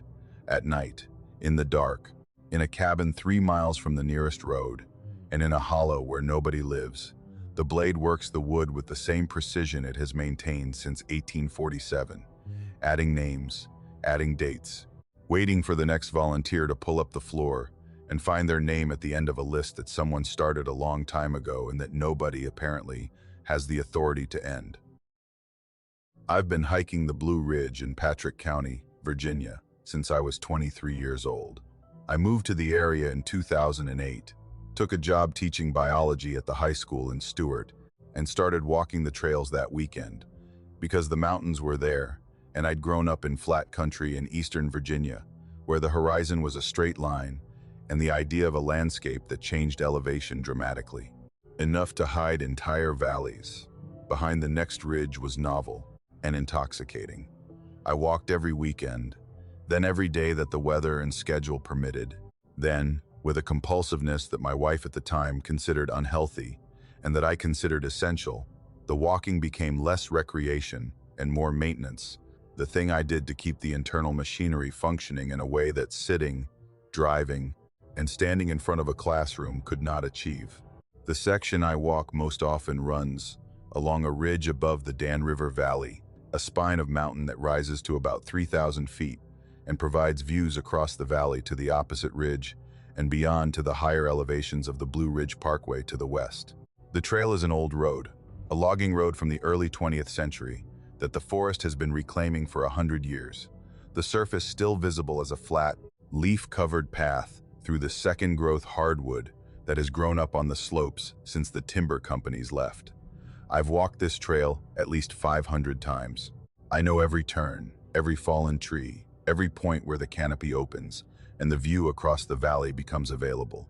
I know the trail the way I know the hallway in my house, with a familiarity so complete that my feet navigate while my mind does other things. In the fall of 2022, on an afternoon in late October, I was walking the ridge trail at the usual pace, the foliage at peak color, the oaks and maples and hickories burning in the reds and oranges and golds that the Blue Ridge produces in October, with a brilliance that draws people from across the country. The light was good, the kind of late afternoon amber that comes when the sun is low enough to light the forest from the side rather than from above, turning every tree into a lantern and every ridge into a wall of color that looks too vivid to be real. I reached the overlook, a point about 2 miles along the trail where the ridge narrows and the trees thin, and the view opens to the southeast across the Dan River Valley to the opposite ridge, a parallel spine of mountain about 1.5 miles away that runs roughly northeast to southwest, and that I have looked at from this vantage point hundreds of times. The opposite ridge is heavily forested, the slopes covered in the same second-growth hardwood that covers my ridge, the canopy unbroken except for occasional rock outcrops, and the natural gaps that occur where the soil is too thin or too steep to support full-size trees. I looked across the valley, and I saw a cabin on the opposite ridge, a structure, a building, dark against the autumn foliage, sitting on a bench of land about 2/3 of the way up the slope, partially screened by trees but clearly visible through the gaps in the canopy. A stone chimney rose above the roofline, the gray stone distinct against the surrounding color. The roof appeared to be metal, corrugated, catching the afternoon light and throwing it back in a flat, silvery glare that was visible from 1 mile away. The cabin had a front porch and 2 windows and a door, in the overall proportions of a single-story structure, maybe 16 by 20 feet, the standard dimensions of mountain cabins built in the 19th and early 20th centuries. I pulled out my binoculars. The cabin resolved into sharper detail. The walls were log, hand-hewn, the chinking visible between the courses. The chimney was stone, rough-cut, the mortar joints wide and irregular. The porch was a simple shed roof extension with posts and a railing, the kind of porch that mountain builders added to cabin fronts as a workspace and a social space, and a buffer between the interior and the weather. The windows were dark, the glass either absent or too dirty to reflect. The door was closed. The overall condition suggested a structure that had been abandoned, but that had been built well enough to survive decades without maintenance. The logs sound, the roof holding, the chimney straight. I had looked at that ridge from this overlook hundreds of times. I had hiked that ridge.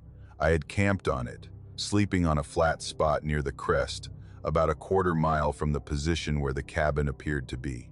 There was no cabin on that ridge. I was as certain of this as I was certain of any geographic fact in my life.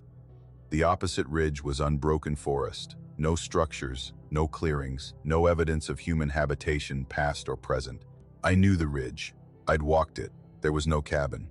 I took photographs. The binoculars and my phone camera combined to produce images that were grainy but clear enough to confirm what I was seeing. A cabin on a ridge where no cabin existed. I marked the position on my map, estimating the coordinates based on the angle of observation and the distance across the valley. I finished my hike, drove home, and looked at the photographs on my computer, and they showed what I'd seen through the binoculars: a log cabin with a stone chimney on a bench of land on a ridge in Patrick County, where I had personally walked and where no cabin stood. I hiked the next day. I drove to the trailhead on the opposite side of the valley and took the trail that climbs the east slope of the ridge where I'd seen the cabin. I'd hiked this trail before, a moderate ascent through hardwood forest that reaches the ridgeline in about a mile and a half. I reached the bench of land where the cabin should have been. The position corresponded to a flat area on the slope, a natural terrace where the grade eased and the ground was level enough for a structure. There was nothing there.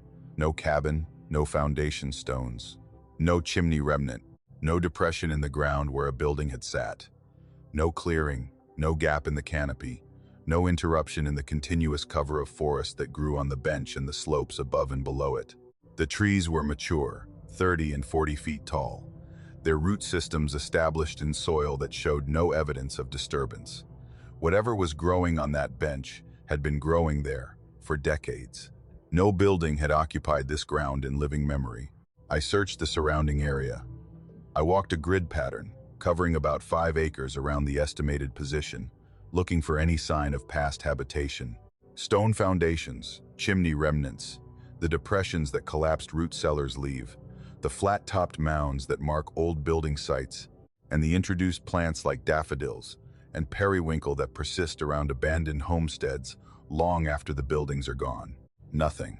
The forest was uniform and undisturbed, and the ground showed no evidence that anyone had ever built anything on this ridge. I hiked back to my ridge, to the overlook. I stood at the same position where I'd seen the cabin the day before, and I looked across the valley with my binoculars. And the cabin was there. Same position, same structure, same stone chimney, D-metal roof, porch, and windows. Visible from this side of the valley, not present on the other side. Existing in the optics of distance and absent in the reality of proximity. A cabin that was there when you looked across the valley, and not there when you stood where it should have been. I drove to the general store in Woolwine, a crossroads about 10 miles from the trailhead, where an old man named Curtis worked the counter and had been working the counter since at least 2008, when I'd moved to the area. Curtis was in his 80s, thin and sharp-eyed, with the particular authority that age confers in mountain communities, where longevity is treated as a credential. I bought a coffee, and I asked him, as casually as I could, if he knew anything about a cabin on the ridge above the Dan River Valley, on the east side, about 2/3 of the way up. Curtis looked at me, not at my face. At something behind my face, or through it, the way old men in these mountains sometimes look at you when you've asked a question that they recognize from the inside, a question they've heard before or expected to hear or knew someone would eventually ask. He was quiet for a moment. Then he said there used to be a cabin up there.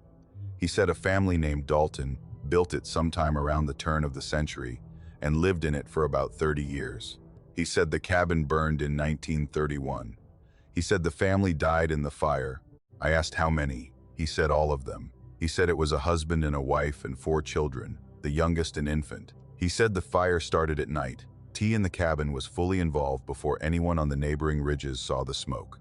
By the time help could have arrived, if help had been possible from a ridge that was miles from any road, there was nothing left. The cabin burned to the foundation stone. And the family burned with it, and the stones were pulled for use elsewhere, and the forest grew back over the site, and within a decade, there was no evidence that anyone had ever lived there. I asked about the cabin I'd seen, the one visible from the opposite ridge. Curtis looked at me again with that penetrating, through-the-face gaze. He said some people can see it. He said not everyone. He said the people who can see it are usually people who spend a lot of time in those mountains, people who know the ridges well enough that the cabin appears to them the way a memory appears, not because they're looking for it, but because they've been looking at the place where it was often enough that the place eventually shows them what used to be there. He said the Daltons don't like visitors. He said it with the flat, declarative tone that mountain people use for statements they consider factual, regardless of how they sound. He said people who've seen the cabin from across the valley and then gone looking for it have had trouble. Not dramatic trouble. Not the kind of thing that makes the news. The kind of trouble that happens in the woods when the woods don't want you there. Twisted ankles, lost trails, equipment failures, the sense of being watched that becomes the sense of being followed, that becomes the sense of being pushed, gently but persistently, back the way you came.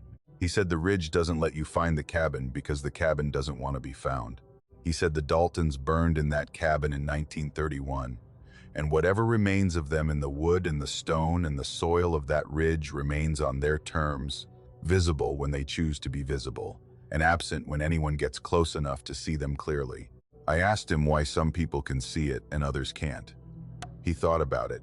He said maybe it's not about who can see it. Maybe it's about who it wants to see. Maybe the cabin shows itself to certain people at certain times for certain reasons. And the reasons belong to the Daltons and not to us. I still walk the ridge trail every week. I still reach the overlook okay, and I still look across the valley. The cabin is there about half the time. Someday, the opposite ridge is unbroken forest, the same view I saw for 14 years before the cabin appeared. Other days it's there, the dark shape against the foliage, the chimney, the roof, the porch, as solid and as real as any building I've ever seen through binoculars. I've stopped trying to find it from the other side. I went twice more after my conversation with Curtis, and both times the ridge was empty. Why? And both times I felt what he described, the gentle, persistent pressure of a landscape that was directing me elsewhere, the accumulated refusal of a place that has decided who belongs on it and who doesn't. The photographs are on my computer. They show the cabin clearly. Stone chimney, metal roof, log walls, porch, windows. A building that burned in 1931 with a family inside it. A building that doesn't exist on the ridge where it appears to stand. A building that is visible from a mile away and invisible from 50 feet. And I look at the photograph, and I look across the valley, and I think about the Daltons, a husband and a wife and 4 children, the youngest an infant, who built a cabin on a ridge and lived in it for 30 years and died in it on a night when the fire took everything and left nothing except the memory of a building that the ridge has been holding ever since. Not a ghost, not a haunting, a refusal. The refusal of a family to be erased by the fire that killed them, the forest that grew over them, and the decades that should have dissolved every trace of their existence. They're still there, on the ridge, in the cabin that burned in 1931, and that still stands for the people it chooses to show itself to, solid and real and occupied by a family that died 90 years ago, and that has been sitting on their porch ever since, watching the valley, watching the opposite ridge, watching the people who walk the trails and look across at a ridge where a cabin shouldn't be. And the family doesn't like visitors, but they don't mind being seen. They don't mind someone standing on the opposite ridge with binoculars, looking at the home they built and the life they lived and the place where they burned and stayed. They just don't want you to come closer, because closer is where the fire happened. And the fire is still happening, and the Daltons are still inside. Chimneys without cabins are one of the most common remnants of the homestead era in Appalachia. You find them throughout the mountains, in every county, in every hollow that was settled and abandoned over the 2 centuries that people lived in these hills before the economy sent them elsewhere. The pattern is always the same. A family builds a cabin. The cabin is made of wood, logs, or a frame, the organic material that the forest provides in abundance and that the forest reclaims with equal abundance when the maintenance stops. The chimney is made of stone, the inorganic material that the creeks and the ridges provide and that the forest cannot reclaim because stone doesn't rot and stone doesn't burn and stone doesn't decompose on any timeline that human beings can perceive. The family leaves, the roof fails, the walls collapse, the logs return to the soil, and the chimney stands. Year after year, decade after decade, the stone column holds its position in the clearing, while the forest grows back around it, and the evidence of habitation disappears beneath the leaf litter and the moss and the slow, patient work of time. I've seen hundreds of them, solitary chimneys standing in forests that were pastures once, in hollows that were communities once, in clearings that were yards where children played and laundry dried and dogs slept in the sun. Each chimney is a monument, not a memorial, which implies intention, a monument, which implies survival. The chimney stands. The chimney was built to stand, because the people who constructed it selected the stones and fitted them and mortared them with a skill and a care that was proportional to the importance of the hearth in mountain life. The hearth was the center of the home, the source of heat and light, cooking, and the gathering point for the family at the end of each day. The chimney was the structure that housed the hearth, the most important component of the most important room, in the most important building on the property. It was built to last, and it did, long after everything around it was gone. The chimney in Mingo County is one I found by accident. I was hiking in a section of forest south of Williamson on a Saturday afternoon in February of 2023, exploring a drainage that I'd driven past many times but had never walked. The forest was second growth, 60 or 70 years old, the kind of timber that grows back after logging and that hasn't yet developed the canopy height and the trunk diameter of mature forest. The understory was open, the way winter forests are open when the leaves are down, and the rhododendron was the only green in the landscape. I could see a long way through the trees, the bare trunks, the gray sky, and the brown leaf litter, creating a monochrome landscape that extends in every direction without the visual barriers that summer foliage provides. I saw the chimney from about 200 yards away, a vertical line against the horizontal chaos of the winter forest, a straight, man-made shape that stands out in a landscape of organic curves, the way a telephone pole stands out in a field. I walked toward it with the casual interest that chimneys always generate. The mild curiosity of a person who has seen many chimneys, and who finds in each one a small, silent story about the people who built it and the life they lived around it. As I got closer, I noticed the clearing. The chimney stood in an area of ground that was more open than the surrounding forest. Not a maintained clearing, but the kind of space that develops where a cabin once stood, where the soil has been compacted and the ground cover disturbed, and the natural processes of reforestation proceed more slowly than in an undisturbed forest. The clearing was maybe 20 by 30 feet, roughly the footprint of a cabin, with the chimney at one end and the faint, barely visible outline of a foundation at the other, the stones of the pier footings just visible beneath the leaf litter. The chimney was standard mountain construction, about 12 feet tall, built from local sandstone. The stones were flat and fitted with a precision that told me the builder knew what they were doing. The mortar was old, crumbling in places, but the structure was sound, the stones locked together by their own weight and by the skill of their arrangement. The chimney leaned slightly to the south, the gentle tilt that old chimneys develop when the foundation settles unevenly over decades.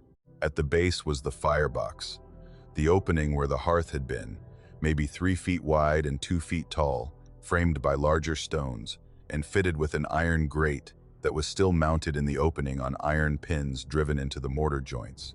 The grate was rusted but intact, the kind of heavy iron hardware that was forged by blacksmiths in the 19th century, and that outlasts every other component of the structures it serves. Behind the grate, in the firebox, a fire was burning. I stopped walking. I was about 30 feet from the chimney, and the fire was clearly visible through the grate. The yellow-orange flames rising from a stack of logs that had been arranged on the grate with the deliberate, purposeful placement of someone who understands how to build a fire that burns efficiently and maintains itself. The logs were hardwood, from the color of the bark and the density of the flame, probably oak, the preferred fuel of every mountain household, because it burns hot and slow and produces the sustained heat that a stone hearth absorbs and radiates over hours. The fire was not recent. It was not the first tentative flames of a fire that had just been lit. It was established that the logs burned down to a state that suggested they'd been burning for at least an hour, the flames steady and even, the coals beneath them glowing with the deep red that indicates sustained high temperature. But there was no cabin, no walls around the chimney, no roof above the firebox, no structure of any kind to contain the fire or shelter it from the elements. The chimney stood alone in the February forest with its fire burning behind the iron grate, and the flames rising into the flue and the smoke, which I now noticed, rising from the cap at the top of the chimney in a thin, gray-white column that climbed straight in the still winter air. I walked closer. The heat was real. I could feel it from about 10 feet away. The particular radiant warmth that a stone fireplace produces, the heat that comes not from the flames directly, but from the stones that have been absorbing the fire's energy and releasing it slowly into the surrounding air. The stones around the firebox were warm. I put my hand on the face of the chimney beside the opening and felt the heat through the stone, The deep stored warmth that takes hours to build in masonry, the kind of heat that a chimney develops when a fire has been burning in it for a long time. I knelt in front of the firebox and looked in. The fire was real. The logs were real. The coals were real. The iron grate held the wood the way it had been designed to hold it. The bars supporting the fuel at a height that allowed air to circulate beneath and feed the combustion from below. The interior of the firebox was blackened with soot. Not fresh soot, but the accumulated deposit of many fires. The thick, layered carbon that builds up on stone surfaces that have been exposed to wood smoke for years. This firebox had been in use. Not once, not recently, regularly, over a period that was long enough to coat the stones with the dense patina that only sustained, repeated burning produces. I held my hands in front of the opening. The heat washed over my fingers and my palms and the backs of my hands with the gentle, encompassing warmth that a good hearth produces. The warmth that is the fundamental product of the fundamental technology of human habitation in cold climates. Fire in a box. Heat in a room. The equation that has sustained human life in these mountains for as long as humans have lived in them. Except there was no room. There were no walls. There was no roof. The fire burned in a chimney that stood in a forest in February, and the heat radiated into the open air, and the smoke rose from the cap and the flames consumed the logs, and everything about the scene was exactly what a fire in a hearth should look like, except that the hearth was the only thing left, and the home that had given it purpose was gone. I looked at the logs. They were clean, freshly split.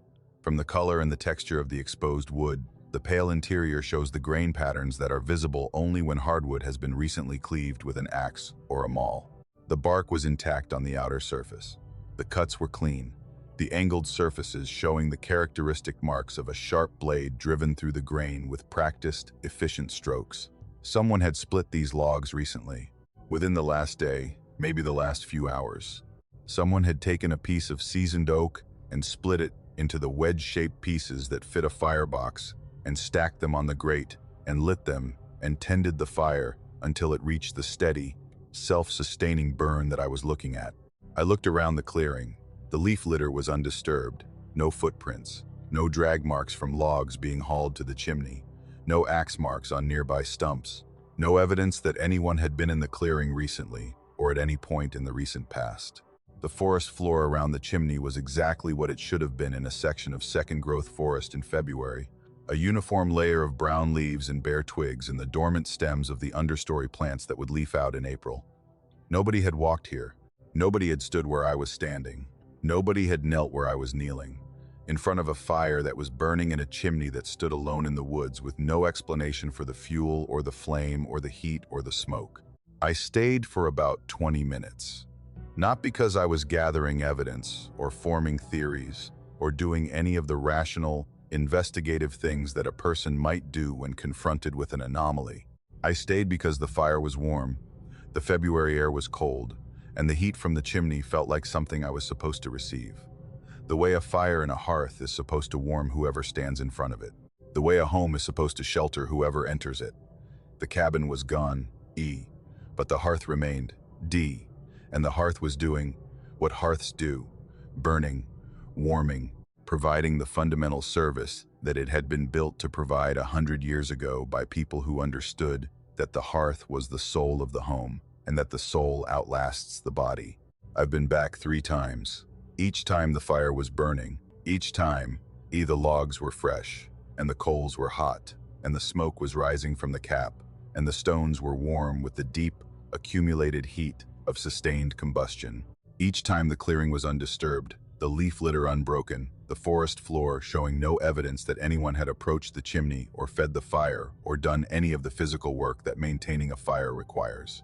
The fire maintains itself, or the fire is maintained by something that doesn't leave footprints, or the fire has been burning for so long that the burning has become a property of the chimney itself, a function built into the stones the way heat is built into the sun, something that the chimney does because doing it is what it is.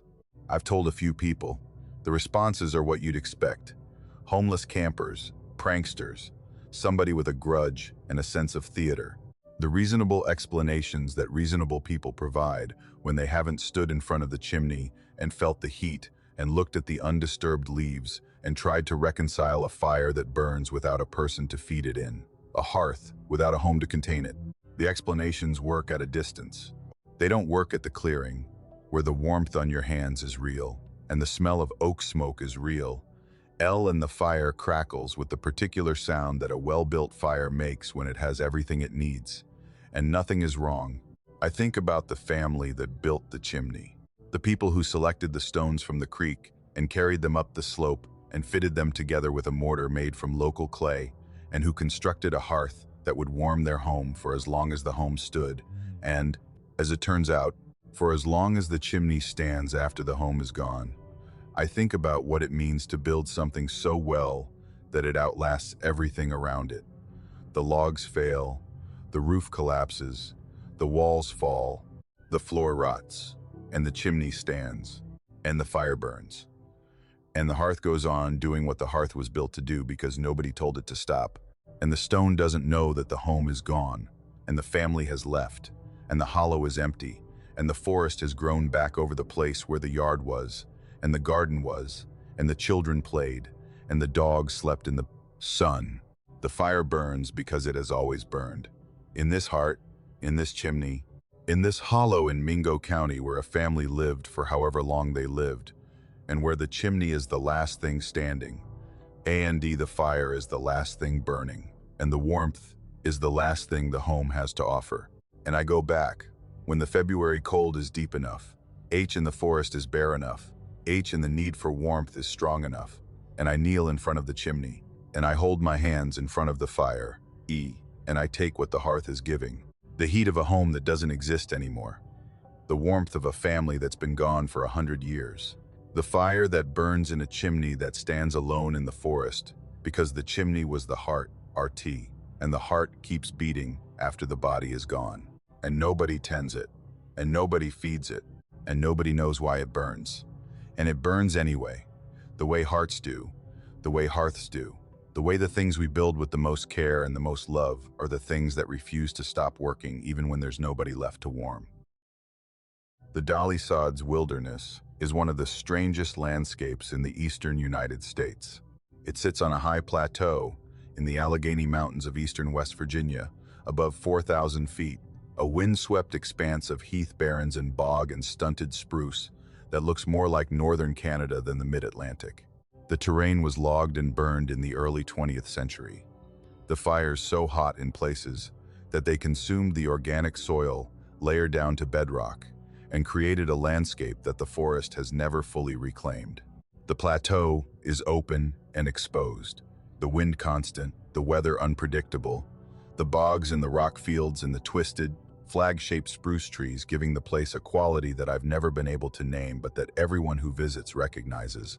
The feeling of being in a place that isn't quite finished, that the earth started making and then abandoned, leaving the raw materials exposed to the wind and the sky. I've been backpacking in the sods for about 8 years. I go solo, usually, 2 or 3 times a year, in the spring and the fall when the crowds thin out and the plateau reverts to the quiet, wind-blown solitude that is its natural state. Solo backpacking in the Dolly Sods is not for everyone. The trails are poorly marked, and the terrain is disorienting, and the weather can change from clear to fog in minutes, reducing visibility to 20 feet on a plateau where the landmarks are sparse. And the bogs can swallow you to the waist if you step wrong.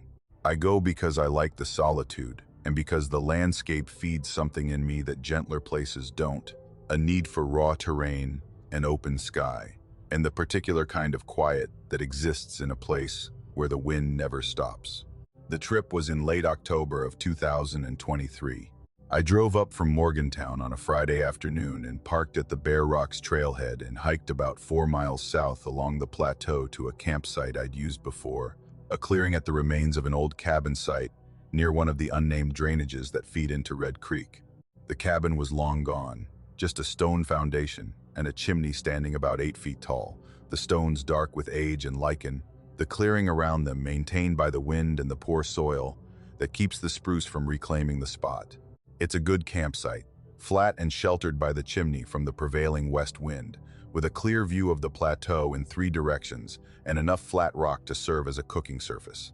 I set up my tent in the clearing beside the chimney, a one-person ultralight shelter that I've been using for years, low to the ground, easy to pitch, just big enough for me and my sleeping pad and my sleeping bag, and the small pile of gear that constitutes my backcountry bedroom.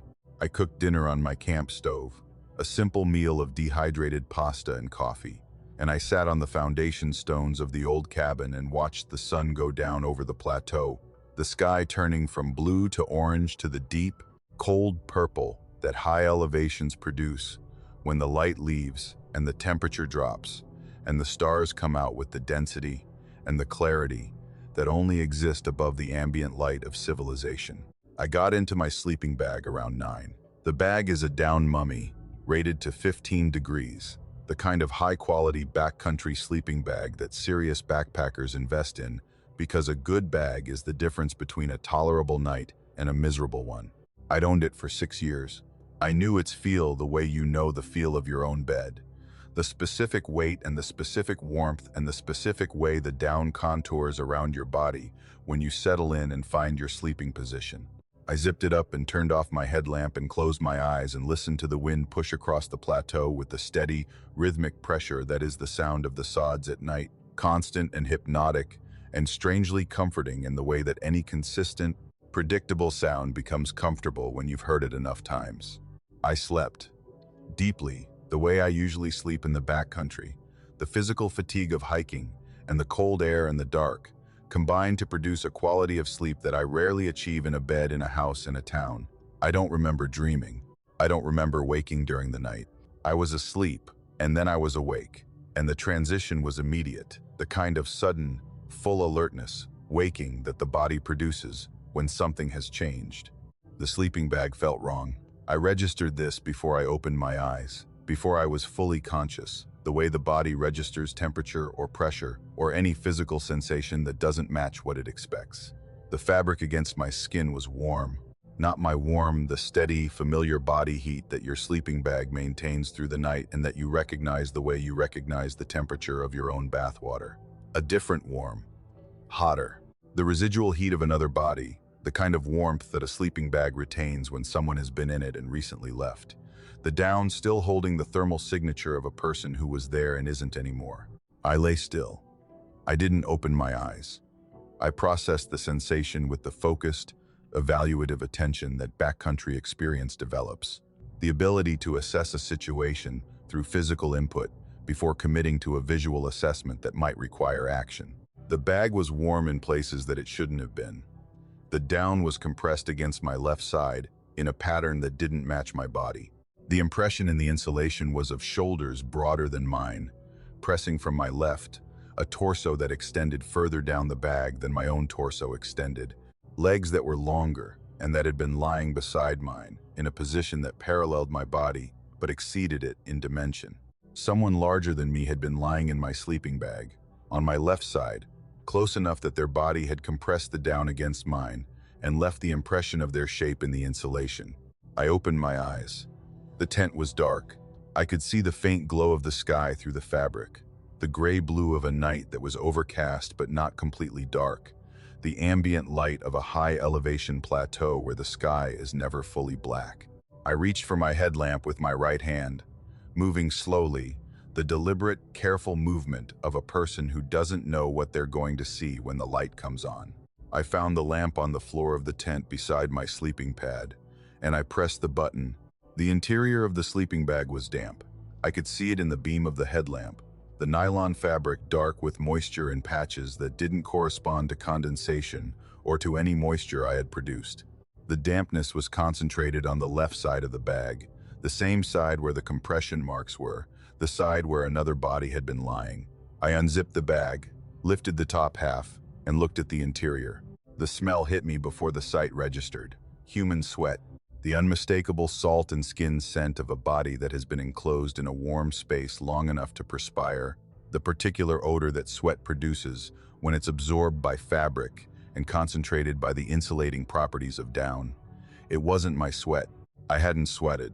The night was in the low 20s, and I'd been sleeping in the stable, dry warmth that a good down bag maintains without producing perspiration. The sweat in the bag belonged to someone else. Someone who had been warm enough, active enough, present enough in the bag to produce the volume of moisture I was seeing and smelling. I looked at the sleeping pad. A foam pad, inflated, is lying on the tent floor.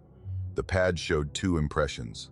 Mine, on the right side, the familiar contour of my body weight distributed across the foam, and another, on the left side, broader and longer, the impression of a body that had been lying on the pad beside me, heavy enough to compress the foam to a depth that I could see in the headlamp beam, deep enough that the impression hadn't fully recovered despite the body being gone. I looked at the tent. The door was zipped, the vestibule was closed. The guidelines were tough. Nothing about the exterior of the tent suggested that anyone had opened it, or entered it, or passed through the zippered door that was the only entrance. The tent was sealed, the same way I'd sealed it when I went to bed. The zipper at the same position, the pulls at the same height. I sat in the tent, and I held the headlamp. And I looked at the wet patches in my sleeping bag and the impression on my pants. And I tried to construct a scenario that explained what I was seeing. An animal, a raccoon or a possum that had somehow entered the tent and curled up beside me and left. But animals don't produce human sweat. And the impression on the pad was human-shaped. The proportions of a person, the shoulders and the torso, and the legs of a body that was recognizably, specifically human. A person. Someone who had unzipped the tent and gotten into my sleeping bag while I slept and lain beside me and perspired and compressed the down with a body larger than mine, and then gotten up and re-zipped the tent and left. Without waking me, without my sensing their weight or their heat or their movement during the time they were present.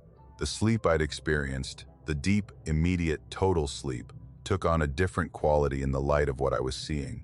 Not natural sleep. Induced sleep. The kind of unconsciousness that doesn't allow for awareness, that holds you under while something happens that you're not meant to witness. I packed, in the dark, in the tent, with a headlamp on and my hands shaking not from cold but from the particular tremor that adrenaline produces when the body has decided that danger is present and action is required. I stuffed the sleeping bag into its compression sack without looking at the wet patches again. I deflated the pad and rolled it. I pulled on my boots and my jacket, and I broke down the tent with the speed of a person who has practiced this 100 times and who is now doing it for a reason that practice never anticipated.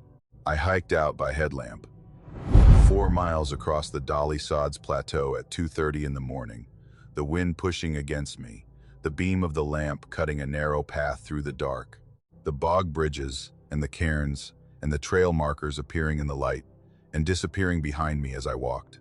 I didn't run. Running on the sods at night is how you end up in a bog, or off a rock ledge, or lost in the spruce thickets that border the trails.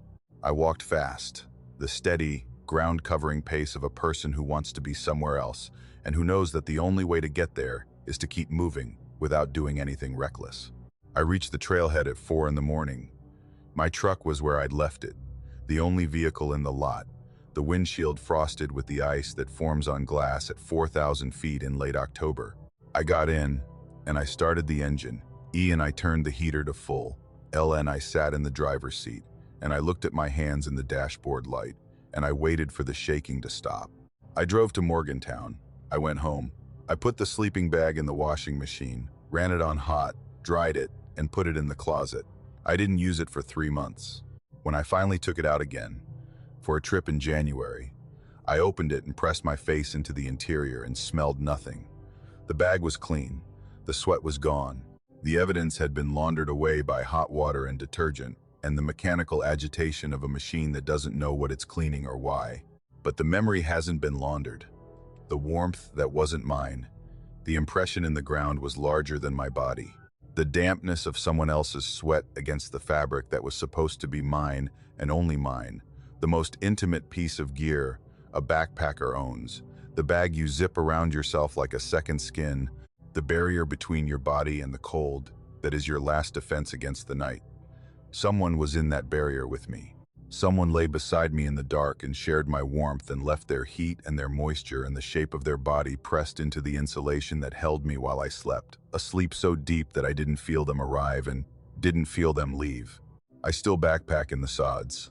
I go back because the landscape is the landscape, and the fear is the fear, and I refuse to let one night change the relationship I have with a place that has given me more peace than any other place I know. But I sleep differently now. Lighter, more aware. The deep, instant unconsciousness that I used to achieve in the backcountry doesn't come anymore. I sleep on the surface of consciousness, dipping below and rising back, the body maintaining a vigilance that it learned on a night when vigilance failed, and something got in while I was under. And, on certain nights, in the tent, on the plateau, when the wind is steady and the cold is deep, pee in the sleeping bag is warm around me, I feel it, a warmth that isn't mine, a pressure against my left side that has no source. The suggestion of a body larger than mine occupying space that should be empty. And I lie still, and I don't open my eyes, and I wait for whatever is beside me to finish what it came to do and leave. Because it left before, and it will leave again, and the only thing worse than knowing it's there would be seeing it. The three of us had been hunting together since college. Mike, Danny, and me, friends since freshman year at WVU, who had discovered a shared affinity for the mountains and the particular kind of companionship that hunting produces. Long hours of silence punctuated by brief, intense moments of shared purpose, and the kind of conversation that happens around a fire at the end of a day spent in the woods. Honest and unhurried, and stripped of the performance that socializing usually requires.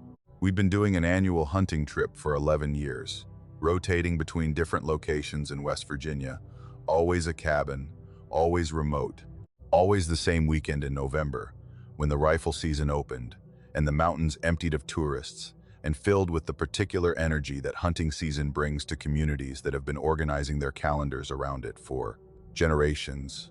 The cabin in Tucker County was Danny's find. He'd been looking at rental listings online and had come across a property that he said was perfect. A restored historic cabin about 4 miles from the nearest paved road. 1 room, stone fireplace, sleeping loft, on a piece of private land that borders the Monongahela National Forest with direct access to public hunting land. The listing showed photographs of a log cabin in a clearing surrounded by hardwood forest, the kind of structure that rental companies describe as rustic charm and that hunters describe as exactly what we need. The price was reasonable. The reviews were positive. 3 or 4 entries from previous guests who praised the location, the solitude, and the quality of the restoration. Danny booked it for the Friday through Sunday of opening weekend and forwarded the confirmation to Mike and me. We drove in on a Friday afternoon, taking the state route south from Parsons and turning onto a county road that narrowed to gravel after about 2 miles. The gravel continued for another 4 miles, climbing through forest that got denser and darker as we gained elevation, the kind of road that you drive with your hands tight on the wheel, because the ruts are deep and the shoulders are soft, and pulling off to let an oncoming vehicle pass requires faith in the structural integrity of your tires. The directions from the rental listing were precise. 4.2 miles on the gravel road, right turn at a gap in the tree line marked by a metal post with a reflector, another half mile on a 2-track that ended at a clearing. The cabin was there, exactly where the listing said it would be, in a clearing of maybe half an acre surrounded by mature hardwood, the trees far enough back from the structure that the clearing got good light, and the cabin was visible from a distance. It was a log cabin, single story, maybe 16 by 20 feet, with a stone chimney on the gable end, and a front porch with a roof supported by peeled log posts. The door was secured with a deadbolt that the brass key on the key ring opened without resistance. The key ring had a tag, a small cardboard rectangle with the cabin's name written in blue ink, a name I'll share because it's the only evidence I have, and because searching for it has produced nothing. The tag read Shepherd's Rest. The interior was a single room with a stone fireplace, a table and chairs, a small kitchen counter with a propane camp stove, and a sleeping loft accessible by a ladder. The restoration was well done, the logs cleaned and recharged, the chinking fresh, the floor solid, the fireplace drawing well when Danny built a fire that first evening. The loft had 3 sleeping pads in the kind of wool blankets that rental cabins provide, heavy and durable and smelling faintly of the cedar chest they'd been stored in. The cabin was comfortable, real, solid. The kind of place that feels like it's been standing for 100 years and will stand for 100 more. We unpacked our gear. We hung our rifles on the pegs by the door, a row of wooden pegs that had been installed at a convenient height, spaced for long guns, the kind of practical feature that a cabin owner installs when they know their guests are hunters. We cooked dinner on the propane stove and ate at the table and drank bourbon from tin cups that Danny had brought, and we sat by the fire and talked the way we talk every year about the deer and the weather and the trajectory of our lives since the last time we'd sat in a cabin and done exactly this. The fire was warm. The bourbon was good. The cabin was everything the listing had promised. Saturday was uneventful in the way that good hunting days are uneventful, which is to say full of the kind of quiet, purposeful activity that hunting requires. We split up in the morning, each working a different section of the public land that bordered the property. I saw a doe and 2 yearlings, but no buck worth taking. Mike heard something crashing through the laurel on a ridge above him, but never saw what it was. Danny sat in a stand for 6 hours and saw nothing, which he described at dinner with the philosophical resignation of a man who has accepted that hunting is mostly waiting, and the waiting is the point. We ate. We drank. We slept in the loft, with the fire banking below us, and the wind pushing against the cabin walls with the steady, rhythmic pressure that mountain winds maintain at elevation. Sunday morning, we packed the truck. We cleaned the cabin the way the rental agreement specified.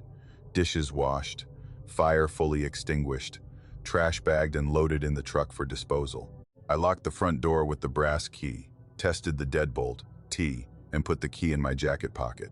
We loaded the truck and drove out, the half-mile of 2-track to the gravel road, the 4 miles of gravel to the county road, and the county road to the state route. The drive out felt the same as the drive in. Same ruts, same forest, same narrow road with the same soft shoulders and the same dense canopy overhead. We stopped for gas at a station on the state route about 2 miles from the turnoff.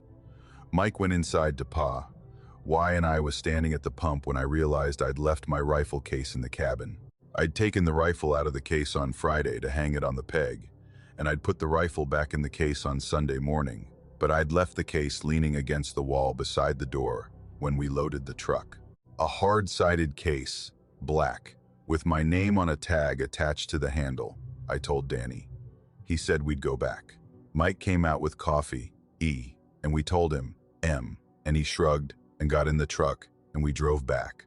The gravel road was the same. 4 miles of climbing through forest, the same curves, the same ruts, the same trees pressing close on both sides.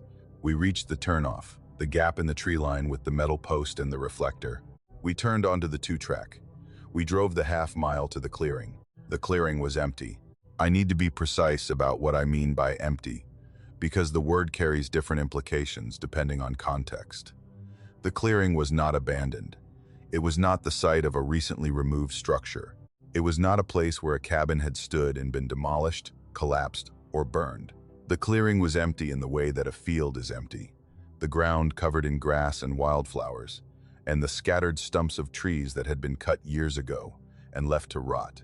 There was no cabin, no foundation, no chimney, no porch posts, no stone, no log. No evidence of any kind that a structure had ever occupied the ground where 3 men had slept for 2 nights and built fires and hung rifles and eaten meals and drunk bourbon and talked about their lives. Danny stopped the truck. We sat in silence for maybe 30 seconds. Mike said, "This is the right place." Danny said, "I know." I said, "Where's the cabin?" Nobody answered. We got out. We walked the clearing. The grass was tall and unbroken. The kind of growth that develops over a full season of undisturbed growth. Not the short, trampled surface that surrounds a building that people have been walking around for a weekend. The stumps were old, weathered, and the cut surfaces darkened by years of exposure. There were no tire tracks. Not ours from an hour ago. Not anyone's. The 2-track ended at the edge of the clearing, and the clearing began. And between those 2 points, there was grass that nobody had driven on. I looked at the ground where the cabin had been. I knew where it had been because I'd walked from the truck to the door and from the door to the truck, and the spatial memory was clear. The cabin had been there, on the slightly elevated section of the clearing toward the back, with the chimney end facing east and the door facing south toward the two-track. I walked to the spot. Grass, wildflowers, a low hum of insects in the warm morning air. The ground was undisturbed. Not recently undisturbed. Permanently undisturbed. The soil beneath the grass showed no compression, no foundation stones, no post holes, no evidence of excavation or construction at any point in the past. I reached into my jacket pocket. The key was there. The brass key on the ring with the cardboard tag. Shepherd's Rest, written in blue ink, the handwriting small and neat. I held it up. Danny looked at it. Mike looked at it. 3 men standing in an empty clearing, holding a key to a building that had been there 8 hours ago and wasn't there now. Danny pulled out his phone and searched for the rental listing. The listing was gone. He searched the rental site by name. Shepherd's Rest produced no results. He searched by location. Tucker County Cabin Rental produced dozens of results, and none of them matched. He called the number from the confirmation email. The number was disconnected, not out of service. Disconnected. The automated message that plays when a number has been terminated, not temporarily unavailable, but permanently removed from the system. I called the county assessor's office on Monday morning from my office in Morgantown. I gave the woman on the phone the GPS coordinates of the clearing and asked if there was a structure at that location. She checked. She said the parcel was National Forest land. No private ownership, no structure, no record of any structure, past or present. I said I'd stayed in a cabin there over the weekend. She said that wasn't possible because the parcel was federal land and there was no cabin on it. I said I had a key. She said she didn't know what to tell me. I've been back to the clearing 3 times.